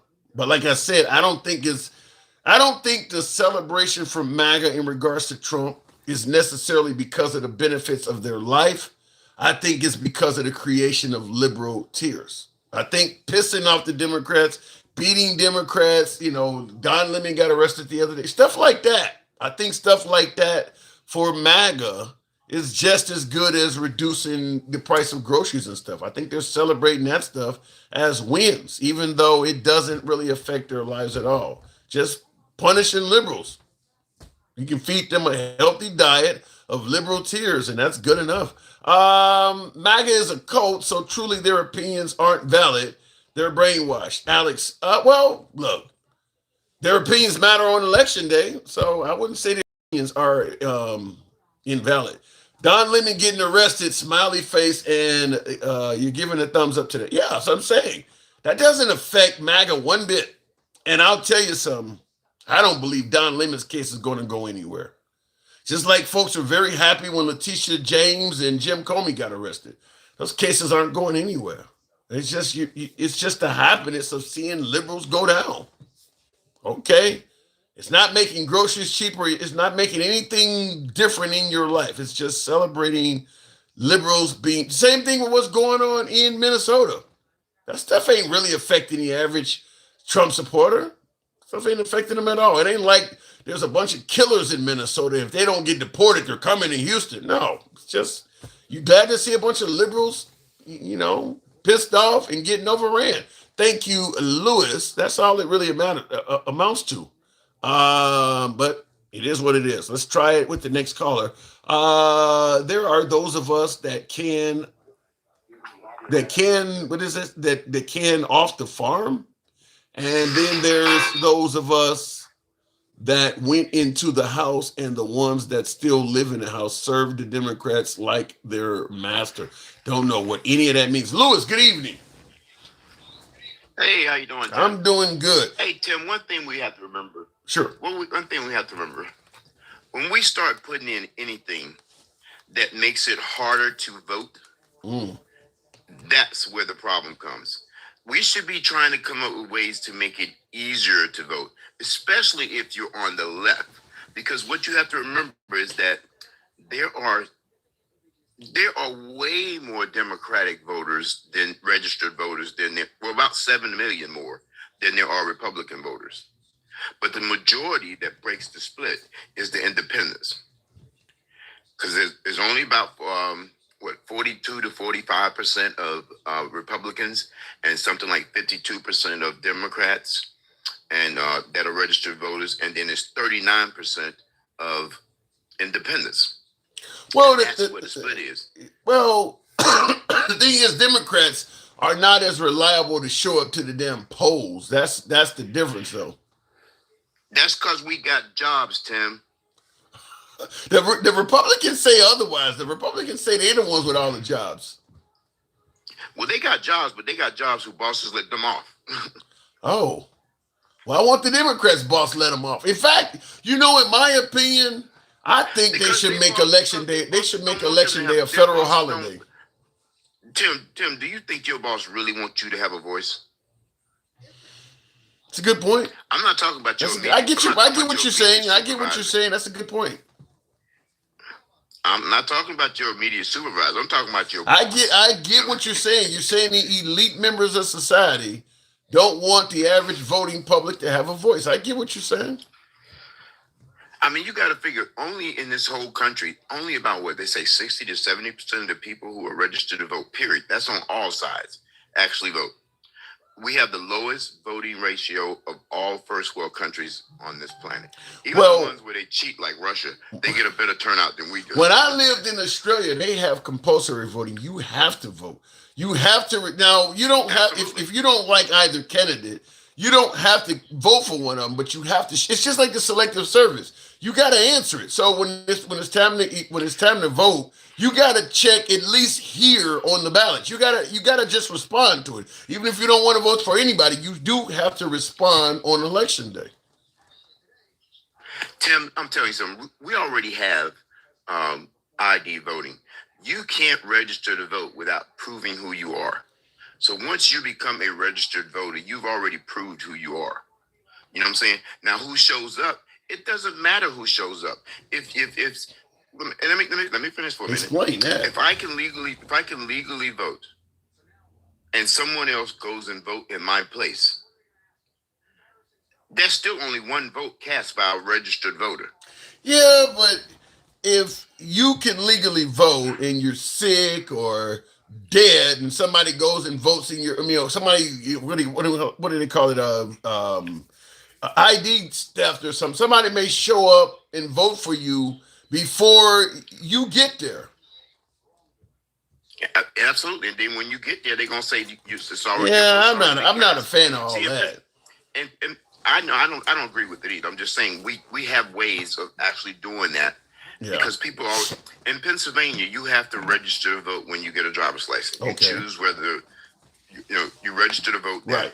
And once you show up at your polling, you have to go to your polling place. You can't just vote anywhere in the state of Pennsylvania. Okay. You have to go to your place. And those people there check your name in the book.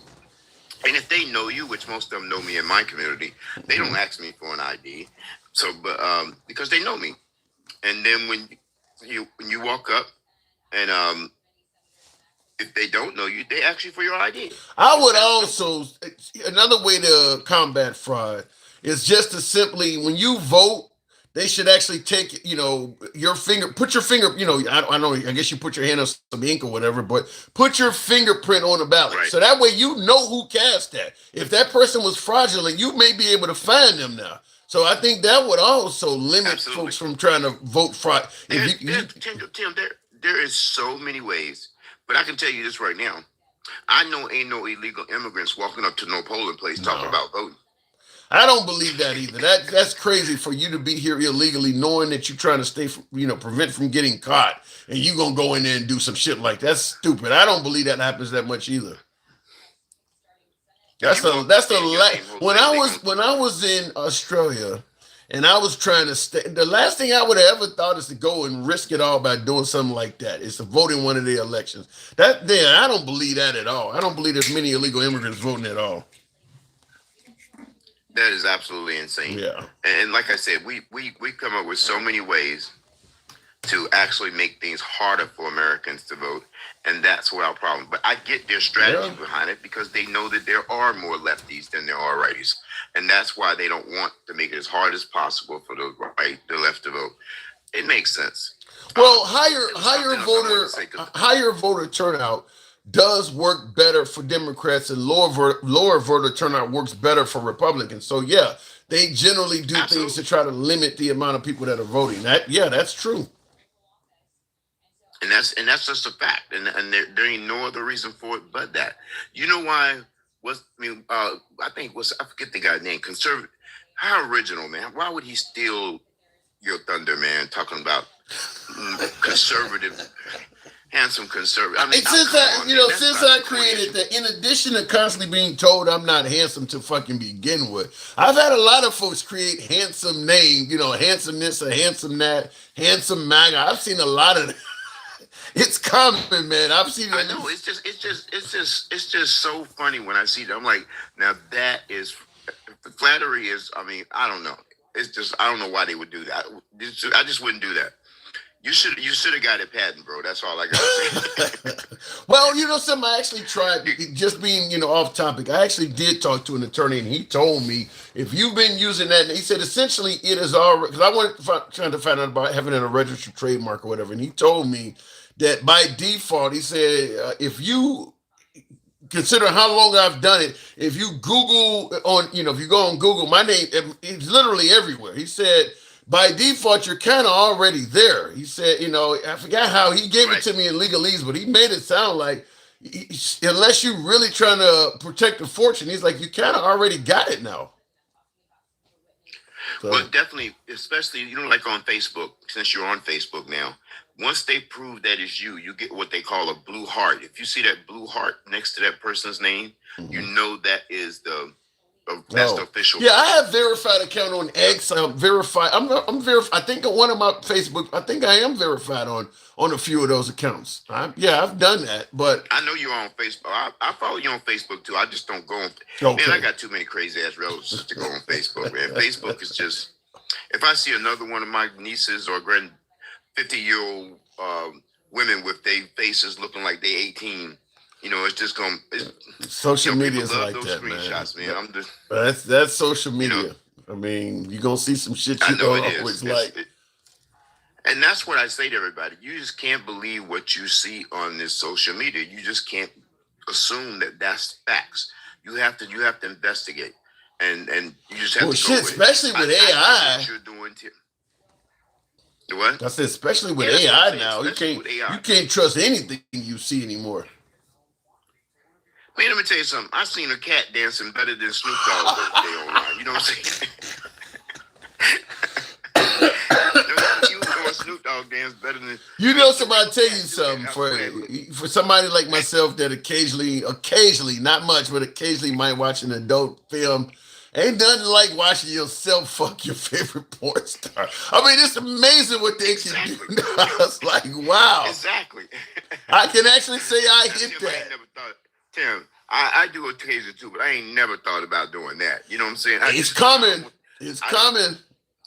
I mean, have you ever seen the movie Demolition Man with Stallone and Wesley Snipes? It's a 90s movie. It's called Absolutely. Sandra Bullock. Absolutely. They put the helmets on and they engage. Absolutely. Well, think about it. If you could put on a helmet and watch you enjoying your you gonna tell me that wouldn't make you feel some kind of way? I can make it so that you are involved with anybody you want to on earth. You know what I'd be scared of, Tim? What? Tim, you know what I'd be scared of? Is that shit gonna get out there? What do you mean? Oh, the video? Yes. Why would you be? Why would you be afraid of a video and you and your favorite celebrity getting out there? If I want you and your favorite celebrity video to get out there, I'll just make it myself. I don't have that much confidence, though. That's what I'm saying. I don't have that much confidence to have other people watching me like that. I mean, I'm well endowed and all that good stuff. I ain't trying to But the point I'm making is, if I wanted to embarrass you or blackmail you or something like that, I could make a video of you banging the mail lady or your neighbor. I could make it and then give it to your woman. I can honestly say I didn't do that, and know in my heart that it's not true. I didn't do that. You know what I'm saying? That's the thing. You got honest people serving the rest of their life in jail, Lewis, for saying they truly said in their heart to the judge, "I didn't do that," and the jury, and they didn't give a fuck. I mean, you could say it, it not go anywhere. I worked in the largest prison in Pennsylvania, and I'm gonna tell you something. Everybody in that bad boy was innocent. You hear what I'm saying? That sounds like a line from Shawshank. Every one of them say they innocent. I never had an inmate tell me he was innocent. But you do realize some of them really are innocent, though, right? No, not by the time you get to a state prison. You ain't innocent, because you might not be guilty on what you're in there for, but you ain't innocent. You hear what I'm saying? I mean, that's like, because that's like a George Floyd type, where you got a lengthy criminal history, and you got prison on your rap sheet, so that means the cops can fuck with you and pin other shit on you because people gonna believe it. And that's what this is where I have a problem at. We have an 18% minority rate in the state of Pennsylvania. I worked at Camp Hill, and everybody tell you in Pennsylvania that is the main state prison. Everybody goes through there and comes back through there when they leave to go out of the other 22 prisons in Pennsylvania. And every one of 18%, over 80% of the prison population is minorities. Damn. 80%, Tim. How does that happen in your opinion? Because it's an injustice in the judicial system, not so much in the arrest. Because if niggas guilty, niggas guilty. You know what I'm saying? If niggas are breaking the law, they should be arrested.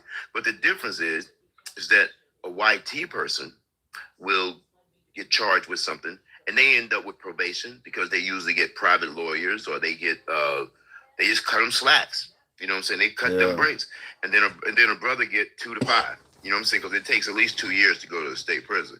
So a brother gets 2 to 5, he going to state prison. Wow. The white guy stays at the county level and never makes it up to the state prison because he may get 6 months, he may get 14 months. As long as he don't have over 2 years, he stays at the local level in the county jail. How do you respond to folks who suggest that stuff ended years ago? They ain't still doing that in America. Ain't nothing holding black people back. But those are those same people that don't realize there are 64 sundown towns in America too, and they probably don't believe that either. No, they don't. That are known sundown towns. We have 6 in Pennsylvania right here where I'm at. I know where every one of them is. And at night, you go through there, and you're a brown or black person, they will find a reason to pull you over. Doesn't mean it's always going to end bad, but they're going to definitely harass you. You know what I'm saying? It would just seem like in this day and age, when there is plenty of money and a decent amount of wealth in the black community, if there's sundown towns, why not send a black reporter and crew, or have somebody hide out and prove it? I mean, there's enough. They have done that. They have done that. They have done that. I mean, I'll tell you about one that's really big. You probably will remember this. Remember Forsyth County in Georgia, where it was a town where they didn't want no blacks there at all? The names, it sounds familiar. It sounds familiar. Absolutely. That's the most famous sundown town of all, because they don't even want you in there in the daytime, so they definitely don't want you there at night.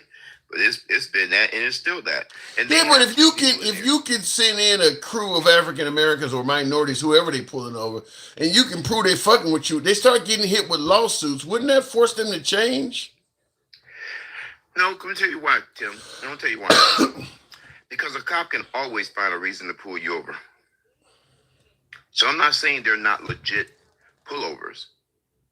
You follow what I'm saying? What if you just walking down the street in that area where they fuck with you? Then you're a fool.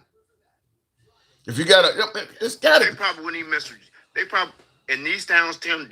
They probably know you crazy if you walking down the street and you're a brown person. They probably wouldn't even mess with you because they know you crazy. Because every town has a crazy nigga that don't nobody mess with. You know what I'm saying? So you know what I'm saying.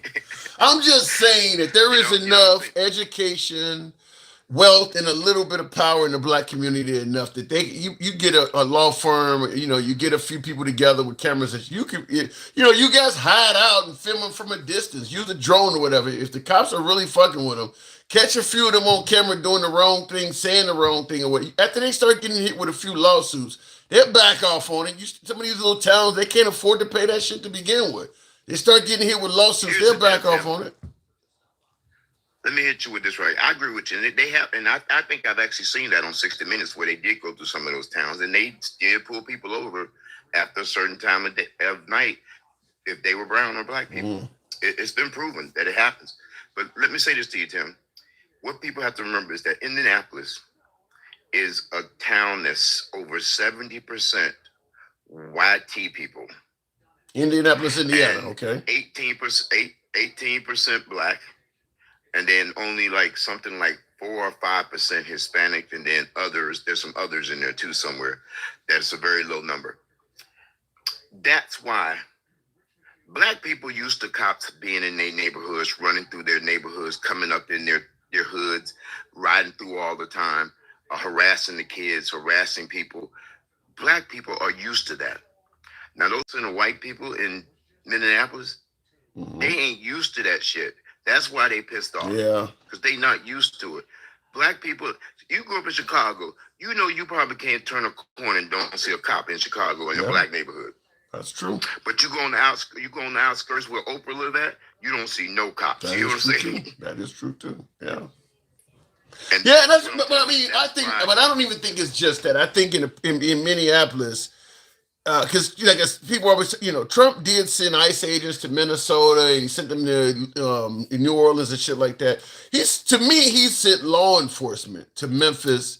He sent law enforcement to Louisiana. He sent goons to Minnesota. So it's predictable that shit's not going to go well. He sent ICE agents to those towns. Those guys are used to dealing in an urban environment. These guys that are in Indianapolis or border control guys. Yeah, but then but then not only that, but then when problems start breaking out, you got JD Vance telling on the internet, don't forget you got immunity. I mean, like, you pretty much begging them to act out. I mean, why would you in the middle of this shit take to the social media and tell them, don't forget you got immunity while you're there? Like, what the fuck? I mean, I'm surprised more of them ain't got shot. And we got your back no matter what you look at it. But eventually the people will rise up, and it's going to be a mess. It's going to be a mess, and that's what he's hoping for. That's why I'm glad there's not a lot of us out there showing our butts, because he's waiting for us to come out there, Tim. Yeah. He's waiting for black people to come out and act a fool.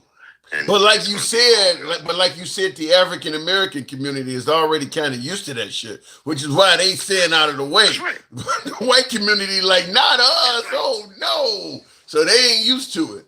Hey Tim, I'm gonna tell you something. A few years back, it was during George Floyd. Anyway, my son asked me to meet him downtown because we was gonna go to a Black Lives Matter rally downtown, right? Mm-hmm.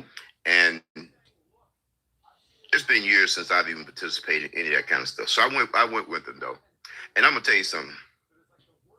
Those white folks were spitting on the cops, throwing bottles at them, and just acting a fool. Had me scared.